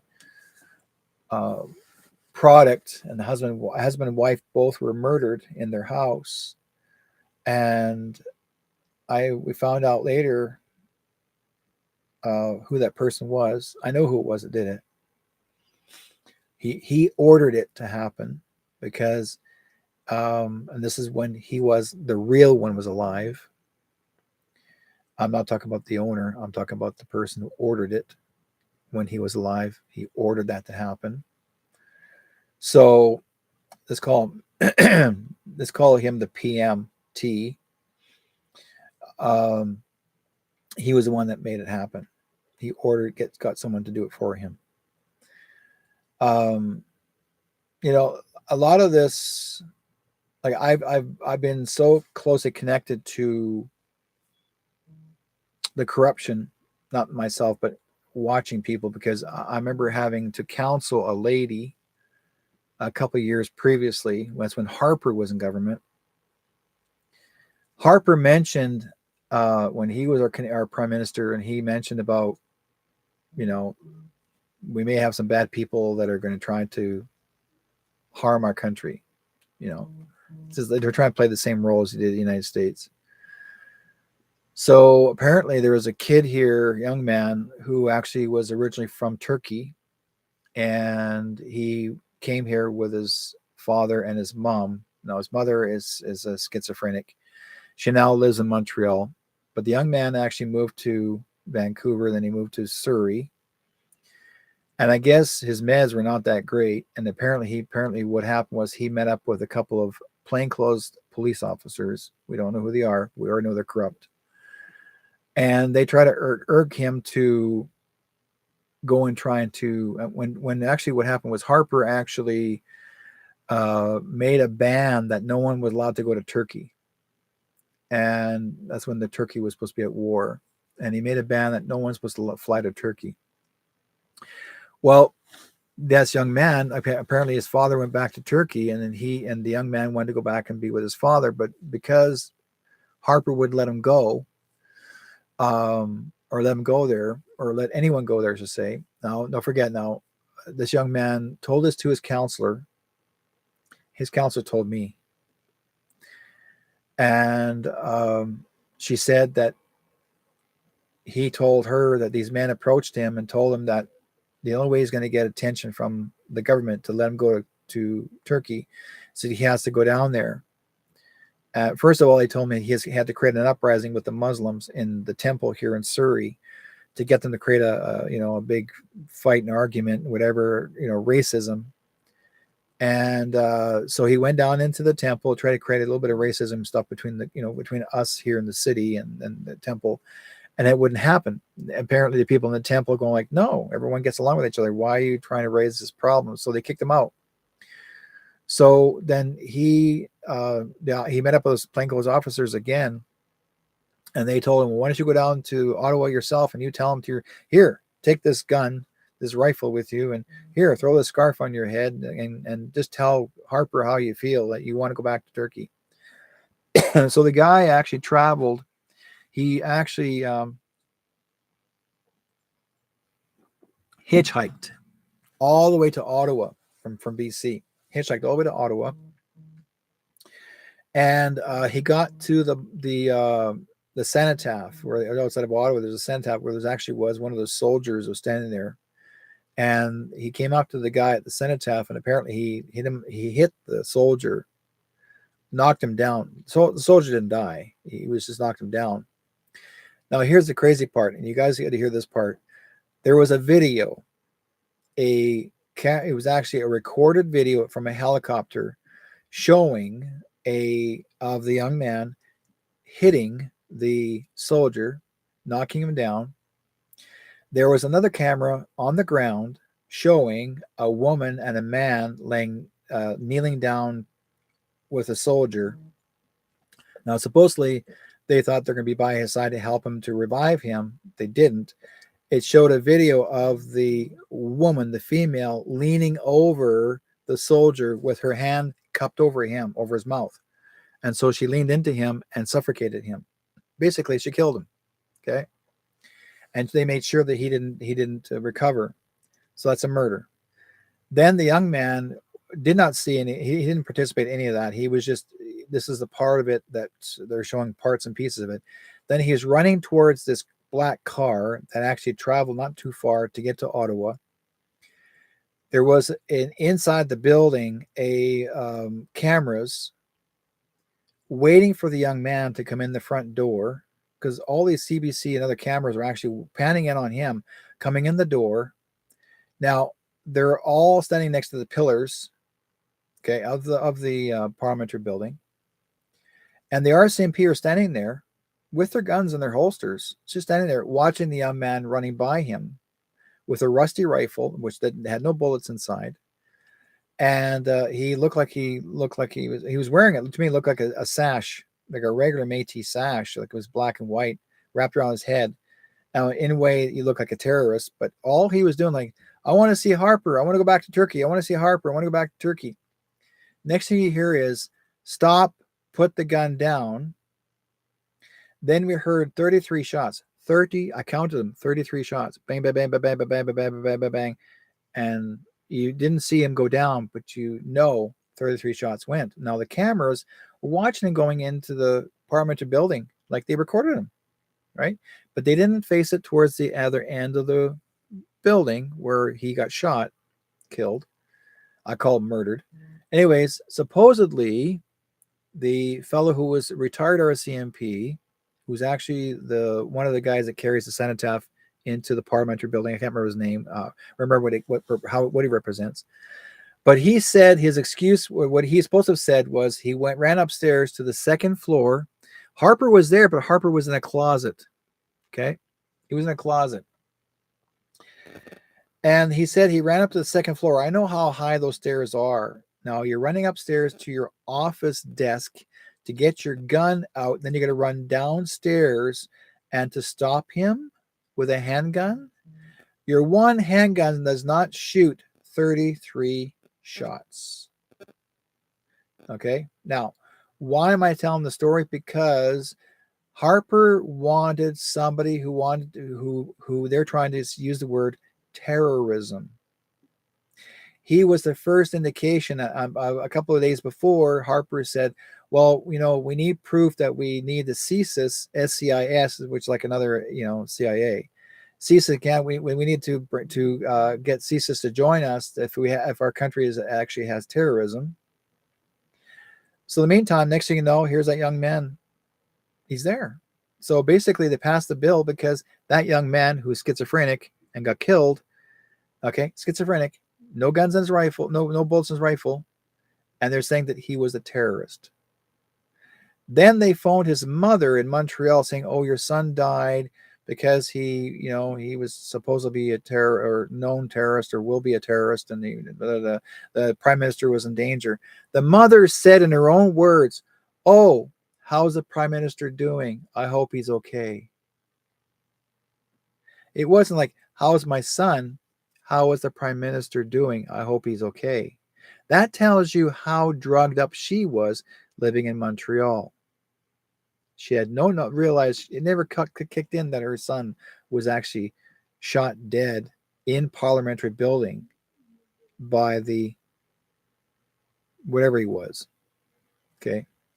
Now, why should there been 33 shots to kill this man in the parliamentary building. And did the story go any further? No. But you know why I know so much of it? Because that very the same counselor that came to see he was seeing, she came to see me and told me the story. Okay. CSIS showed up at her office and told her it's best for her to keep her mouth shut or her family members will go missing or something will happen to her. And they took all of the young man's files. Okay. You have to know the truth. This is the story. This actually all happened. We are being fooled. There never was terrorism here, but terrorists were trained here in our country to start ISIS. Okay.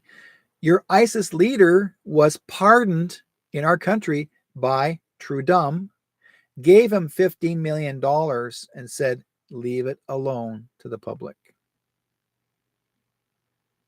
Does that man have the right to receive $50 million, $15 million, and say, oh, well, you've been pardoned, even though he was a leader of ISIS?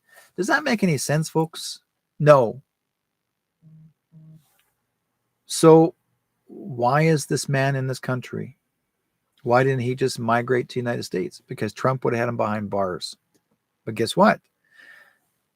They passed a law. Harper signed a bill to allow the FBI to come to this country to arrest anybody they want if you feel you're a threat to whatever. They can come and grab a Canadian citizen now and haul them off to jail. An FBI from the United States. Harper passed the bill. Okay. Well, fine. But guess what? Now that we have our true commander-in-chief, he'll be picking up those people that Trudeau supposedly gave them pardons. They're gone. They're going bye-bye too.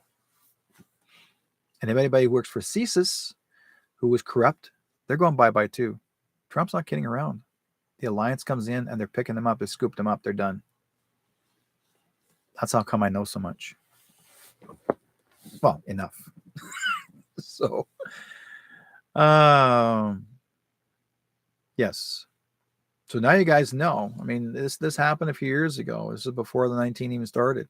The fact is, I have a lot of clients that I've worked with. I mean, normally sometimes like you're like a counselor, you don't share that with anybody else. But this is more important for you guys to know this because I cannot keep this one a secret. This one here is important for you viewers and listeners to know and others to know because the truth has to be exposed. The truth has to be out there. What really went on in our country. We are considered we are considered the second. I mentioned this before. Our country in Canada has the highest child trafficking next to the Ukraine. We're the second largest child trafficking in this country. Even though we don't see it, it's under the ground. And that's why if you look at Ottawa on the grounds, if anybody likes to see some videos of Ottawa lately, and they're saying they're renovating, yeah, they are renovating. They're removing the tunnels. They're filling up all the underground tunnels. They're making sure that nobody traffics children again. Nobody's human trafficking again. That's what they're doing. They're cleaning it all out. They're trying to pick up and clean out what's left or who's left in there with as far as bodies are concerned. And it's not just our country. All countries are dealing with this because even Trump his people went down there and they cleaned up underneath the grounds, underneath the White House, 300 to 800 feet below, rescue kids down there, rescue kids down and underneath Ottawa. Trudeau was involved, Harper was involved, and other prime ministers previously were involved.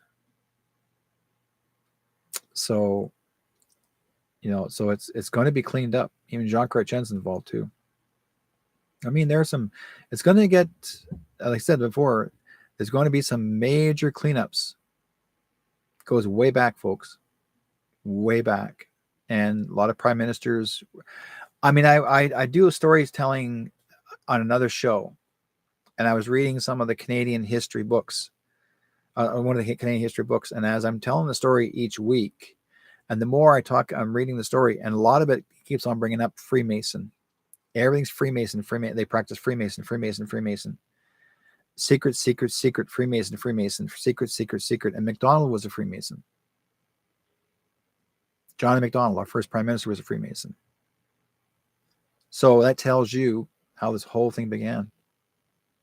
So it's Canada was not just your freedom country. Yes, my mother always told me when I was a kid growing up, we had the most free country in the world. And everyone loved it because if people love Canada, we were the easiest people to get along with. Everyone moved here and they wanted a free country. No matter what country you come from, you felt so happy to be here because no one judged you. No one. I don't care. No one judged you, hardly. If there was racism, it was never between the white man and any other race. It was the government that said there's racism here. There, pardon me. Truth. It was the government that taught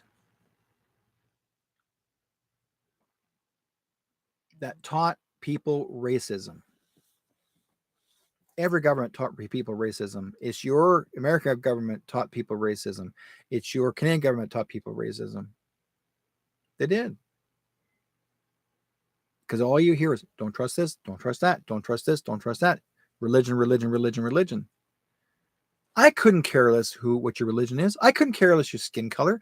You're my friend as far as I'm concerned. You know, I've got all kinds of people from all backgrounds of race, and they're all my friends. I have no racist blood in my body. Oh my God. You know, like we're all born with the same color of blood. My God, my wife got blood transfusion from somebody from Mexico. I didn't hear her start speaking Spanish. That's not racist. So what does that tell you? Mind you, she has an affection for tacos. Whatever. I'm just being fun. But you know, we all have to, and we have to make the best of it. So I'm like, that's why I give you guys the heads up. Start being more aware of your surroundings. Mulrooney is majorly involved. Yeah, you'll hear about him too. So, what else we got here? Oh, finally, here in Canada or here in BC, British Columbia, in Canada, here we have this. We have our ex-mayor, last mayor that was. His name is Doug McCallum, and as far as I'm concerned, he's a corrupt mayor as all can be. The worst ever, the most corrupt mayor I've ever known, and he's gotten away with so much stuff horribly. He's received millions of dollars from people from a lot of South Asian organizations. He's received so much money from them, and he's making sure that they get whatever they want and they can take advantage of it, of him, and he just eats it all up. Anyway, so I want to say this. We have three kinds of police forces in Canada. One, we have the RCMP, the Royal Canadian Mounted Police, which is the federal police officers. We have sheriffs, okay, which they're above. Their territorial strength is above the RCMP. Then we have the provincial police. So they're a provincial police. That means that they cannot arrest somebody who's above the RCMP. The Royal RCMP is a federal, and then there's provincial, and then there's international. And your sheriffs are international. Like a marshal, they can go anywhere and arrest anybody anywhere. There's no territory. Anyways, now we have here in Surrey, they call themselves the SPS, the Surrey Police Service. Now,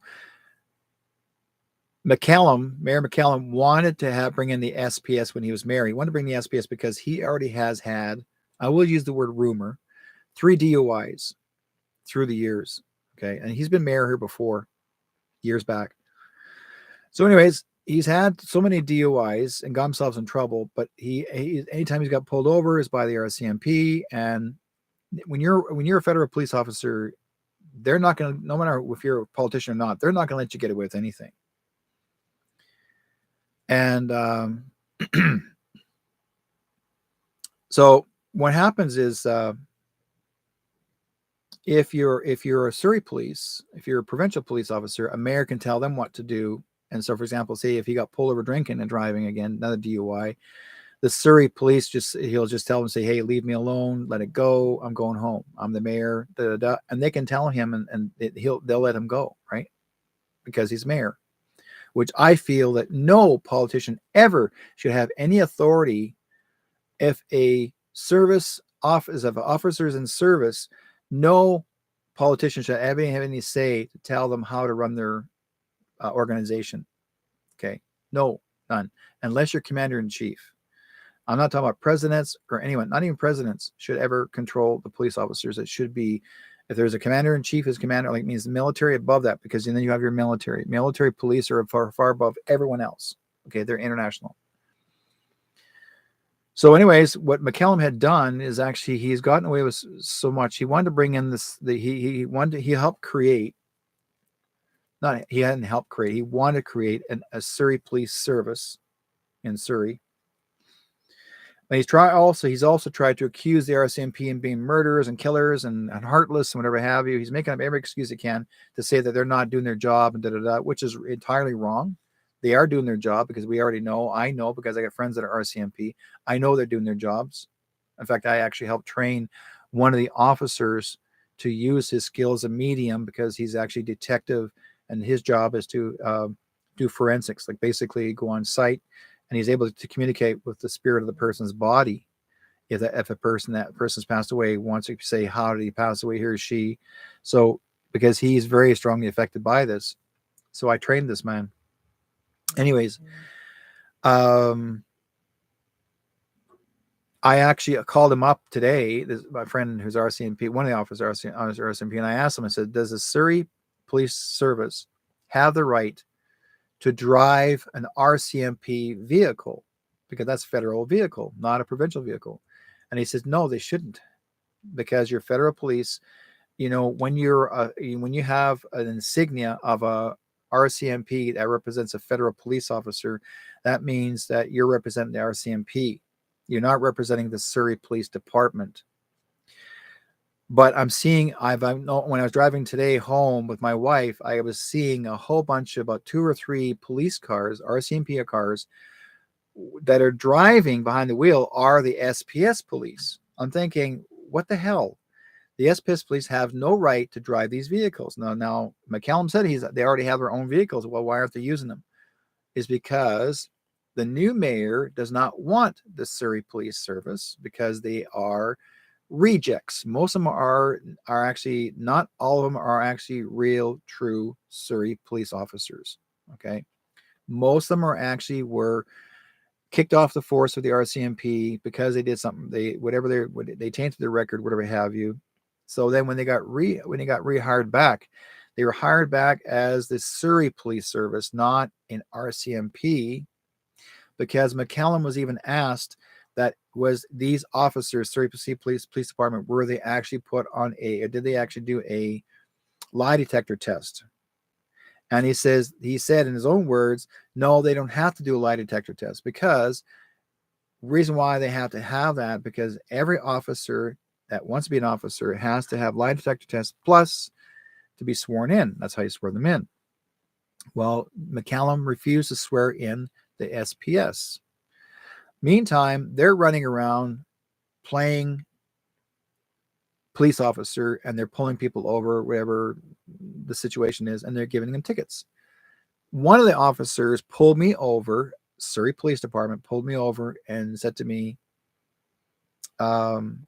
he wanted to tell me about my tailgate or my light, whatever have you. And my lights weren't on. They tell me that my headlights weren't on, or my tail lights weren't on. And they go like, yes, they are.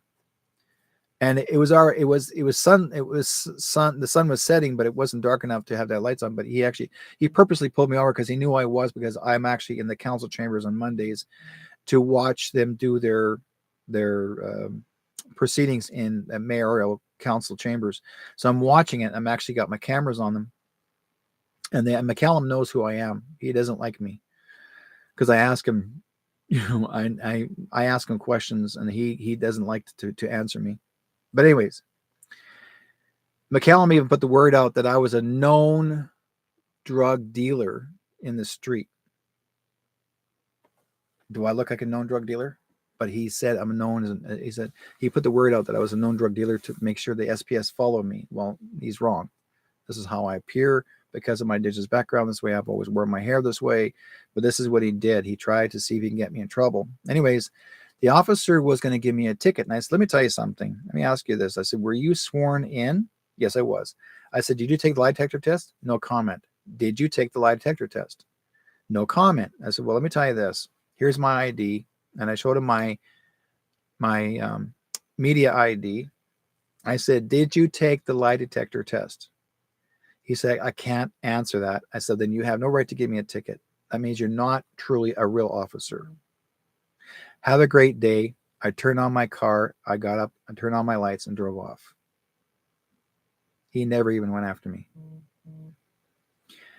That tells me that, number one, if an officer, when you are driving a vehicle that represents the city of Surrey or any city at all, it should say the name of the city that you're representing, and you're driving that vehicle. It means you're a city officer. If you're driving an RCMP officer, that means that, and you're a city cop, that means that is against the law. It's a federal law that you're representing you're actually pretending to be an RCMP. That is illegal.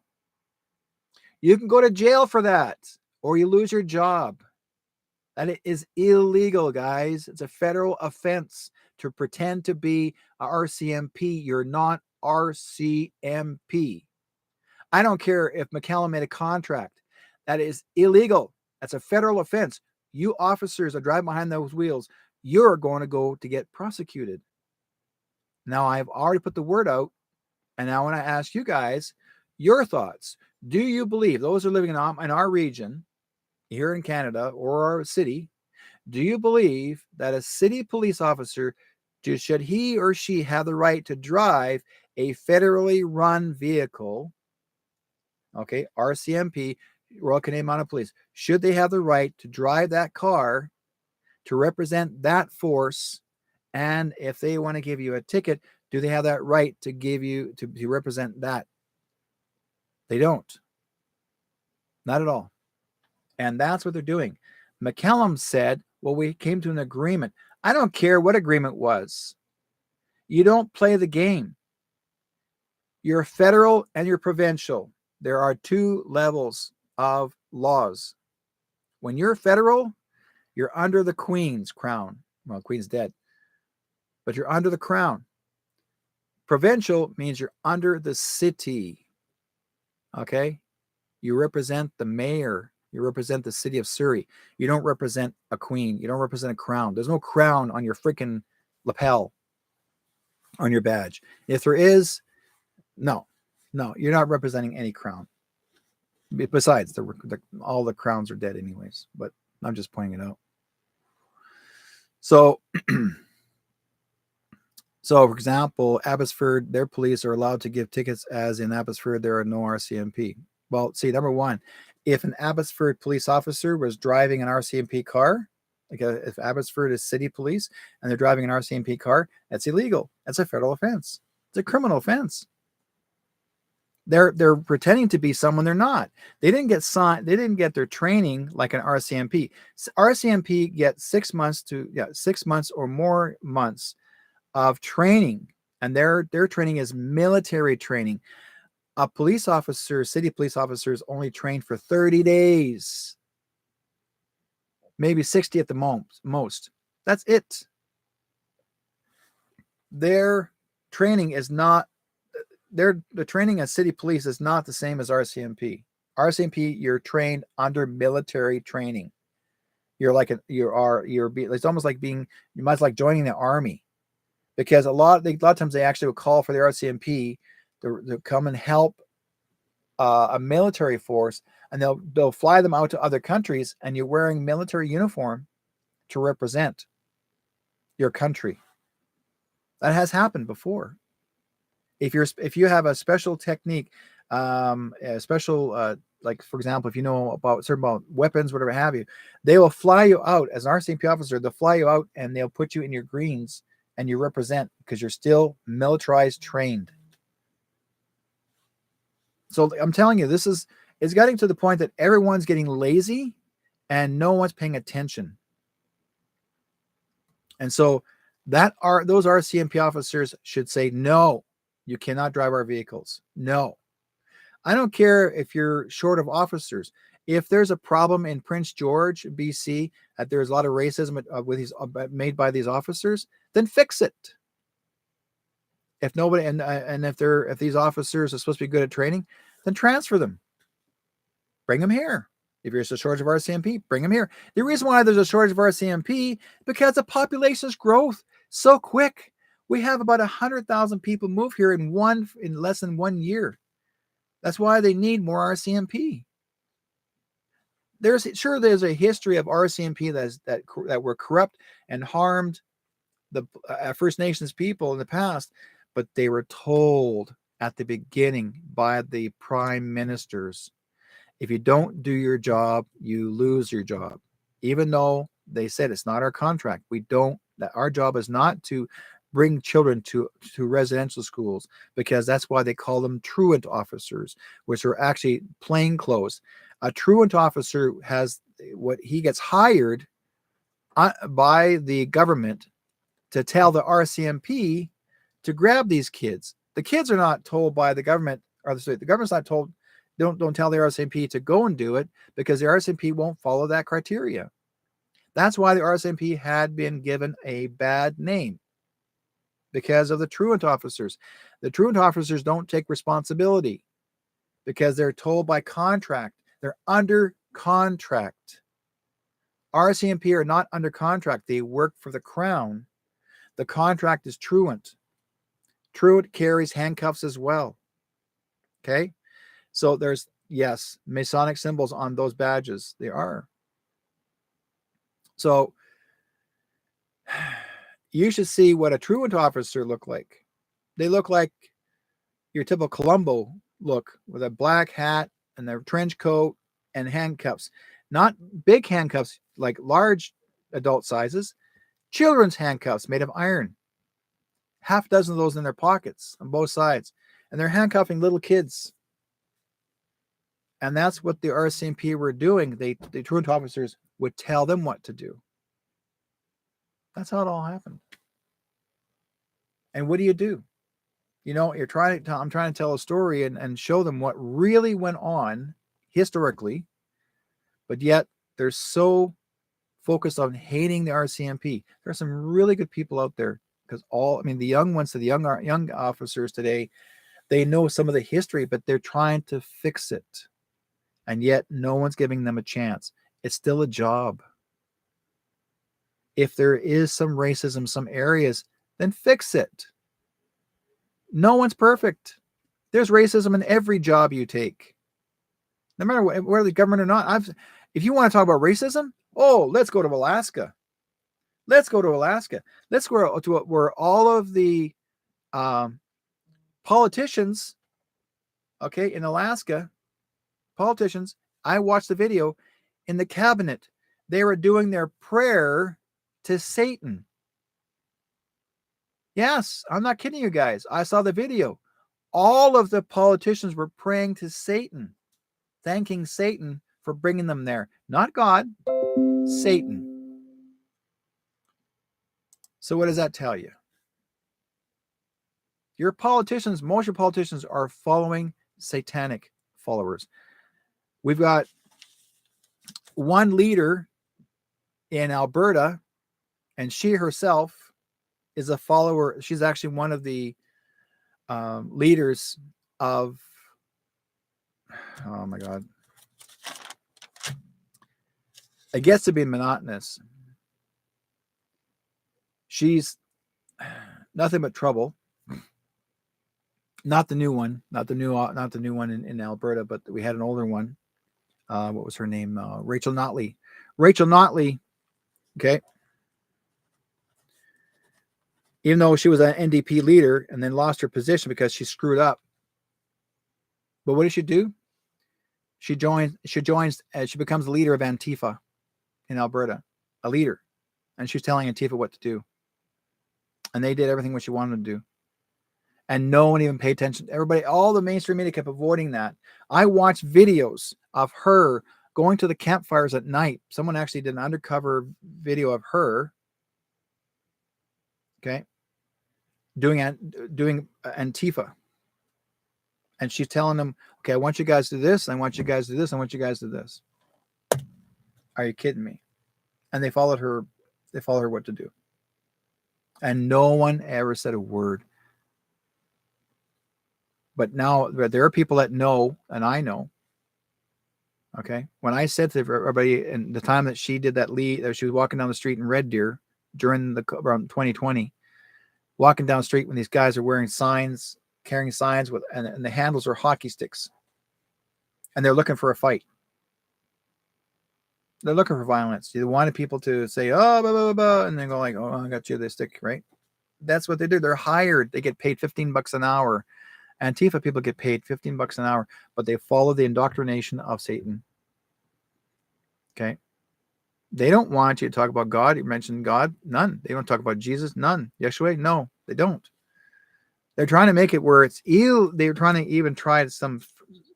Why do you think they're trying to take the name Jesus, or even if you say, I love my Lord, and you put on a t-shirt and you go to school with that t-shirt on, my Lord God, they tell you to go home and change it.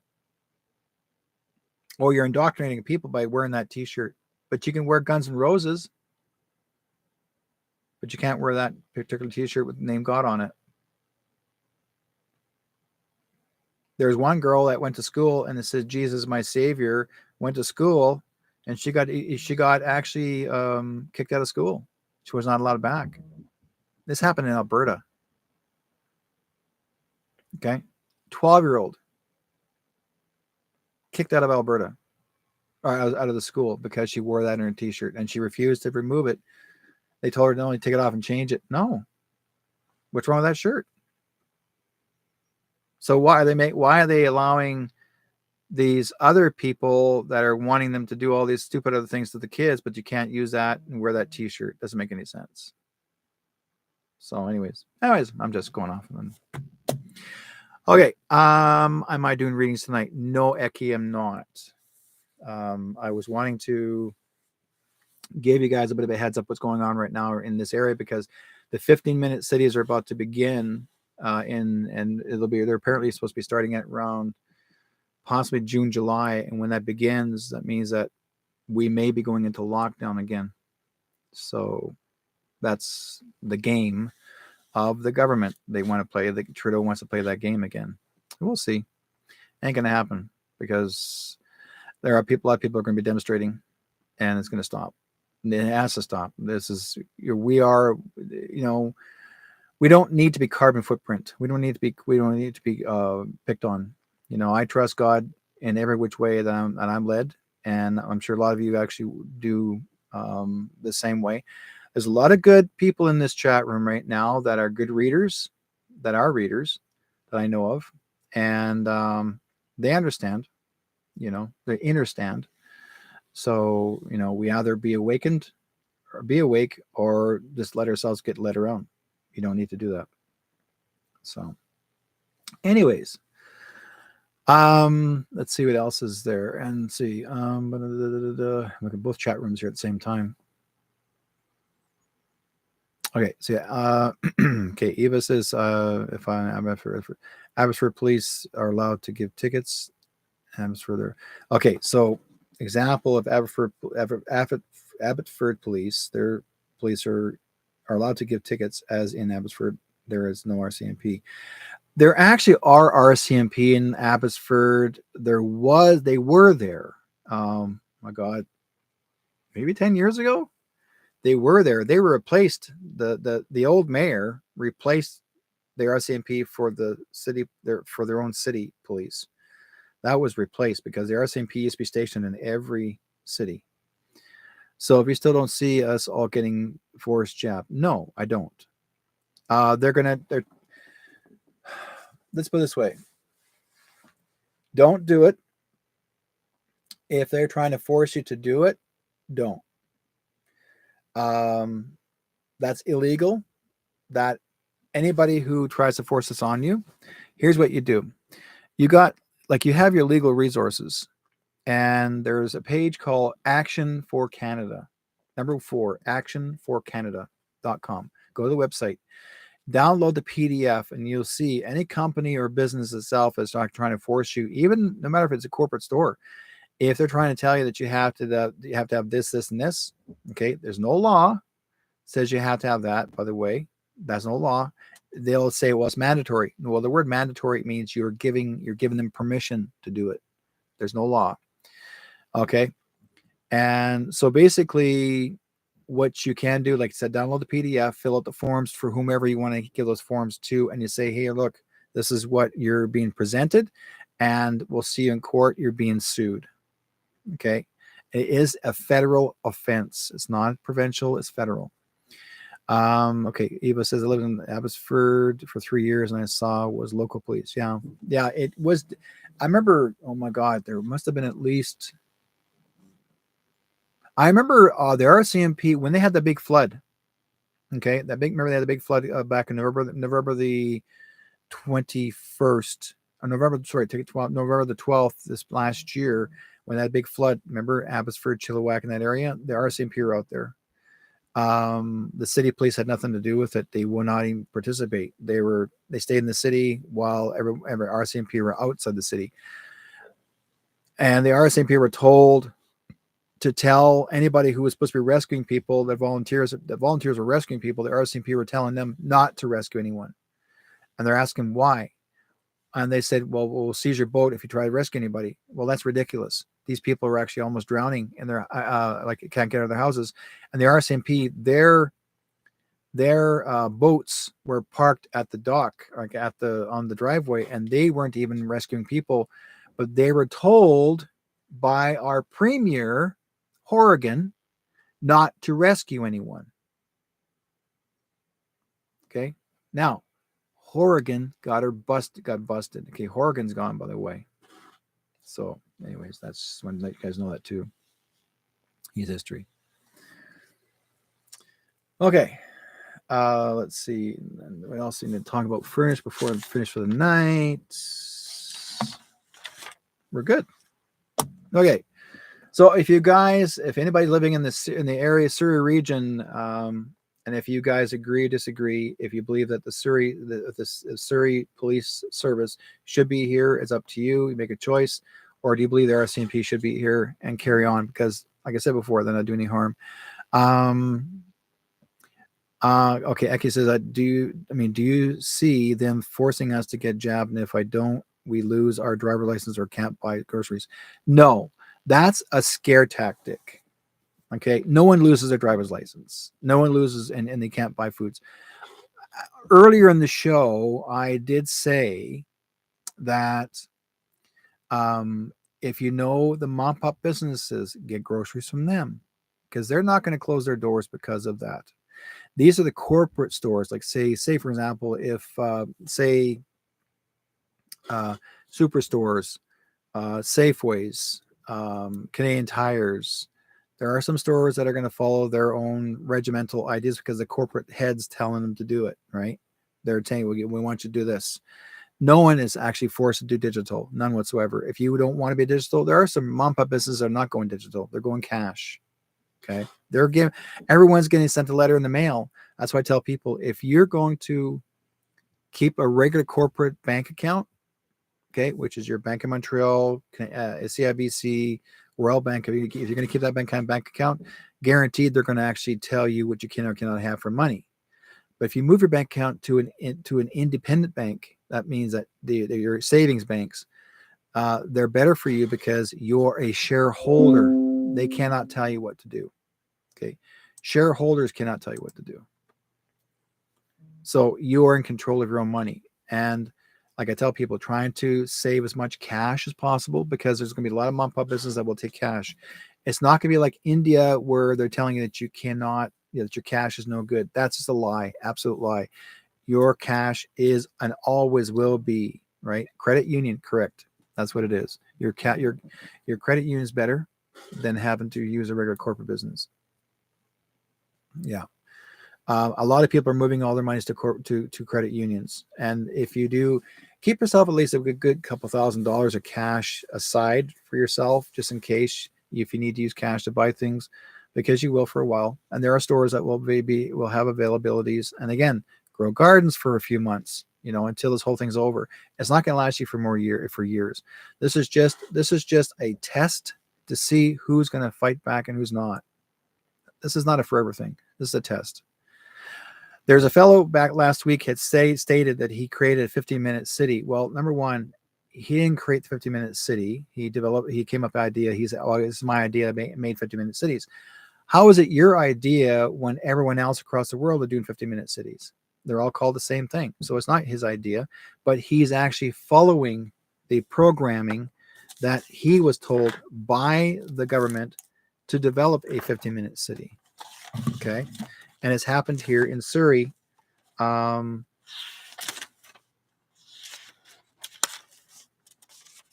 is that guy?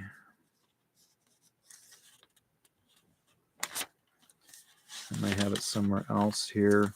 But he himself, he's a corporate builder. And you'll see it. It's all around City Hall in Surrey here. You'll see the word 15-minute city. The reason why they're calling 15-minute cities is because everything in your neighborhood is 15 minutes access. Like all your foods will be available for you, all your supplies and your stores and whatever have you that has, and in where you're living your spaces, you got that 15-minute region or six square blocks. But you're not going to be happy because everything has to be digital. They're not going to accept any cash. Now, if by some chance, and I will say this again, if any of your stores tell you that you cannot use cash, or if they say they don't accept cash, they have to. It's still legal tender. If you already have the groceries in your hand, if you know what the tally is, grand total, you take the cash, you drop it down on the counter, you photograph it, and then saying that you gave them this cash, you take your groceries and leave. Okay. Now you are the owner of that item. You walk out, you leave the cash there. If they refuse the cash, that's illegal. They can't refuse it. It is legal tender. Okay. That's the game they're playing right now. They're trying to scare you to go because basically your cards, for example, say you have a debit card, it takes 72 hours for your debit card to process right straight to the bank. Okay. Comparatively, your cash is immediate sale. So if you're doing a debit and you got to wait for 72 hours before that item is yours. I mean, you purchased it with your card. It doesn't say you own it. Okay. It's temporary until the bank says, okay, it's official. It's here in the bank. So your cash is legal tender. As soon as you drop it down, it's yours. You own it. So if any security officer says, you can't take this, get your hands off of it. I own it. Legal tender. Get your hands off it now. You're stopping me. You're illegal detaining me. That means that you're assaulting me. I can have you charged for assault because you're attempting to steal my groceries. You see, so this is the game they like to play. And that's what they do all the time. This is what their goal was. And they're trying to hire these security officers to basically physically intimidate you. And you don't need that either, because you have to stand your ground to say, no, I will not accept this. So what they're trying to do is create Canada into a German Luftwaffe, basically like another type of another Hitler. That's what it is. Trying to go back to the old Germany where they want to control you like you're going East-West Germany. And that's not what we're going to do. We're not going to live that life. We won't be accepted. So the rest is up to you guys. Right? Anyways, folks, I want to thank you guys for coming on the program. If you're wanting to get readings, I do have my website, whiteskycloud.com. If you're interested in wanting to get readings from me, I do charge for it. Go to my website and check. And if you want to make an appointment, you're more than welcome to. You can contact my page, or you can always text me, email me, whichever you prefer.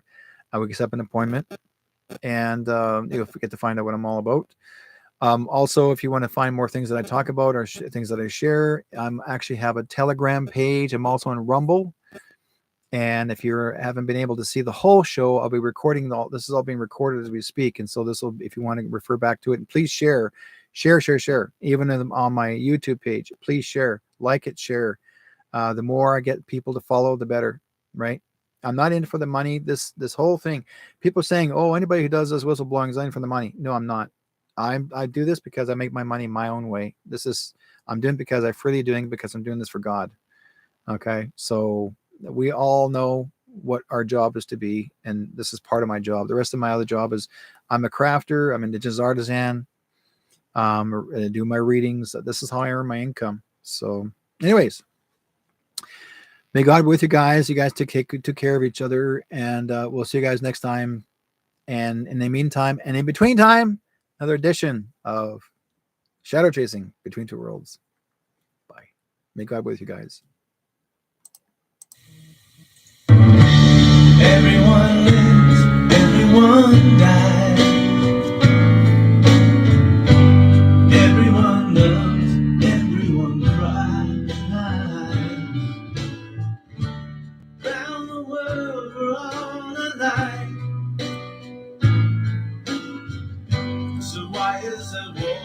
Why do we fight? There's one sea, one sky, one earth. So you and I gotta learn to live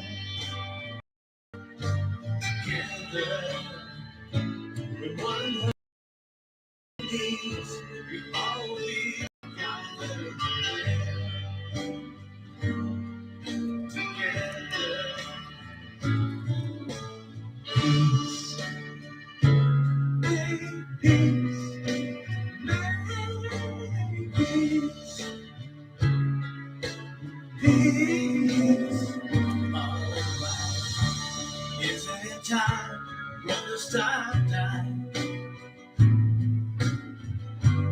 Isn't it time, mother, stop crying? Stop the fighting and the hate. We gotta make peace before it's too late. There's one sea, one sky, one earth. So you and I gotta learn to live together. With one hurts, with one needs, we all we gotta learn to live together. Peace in peace, in peace. Alright, peace, peace together. Peace.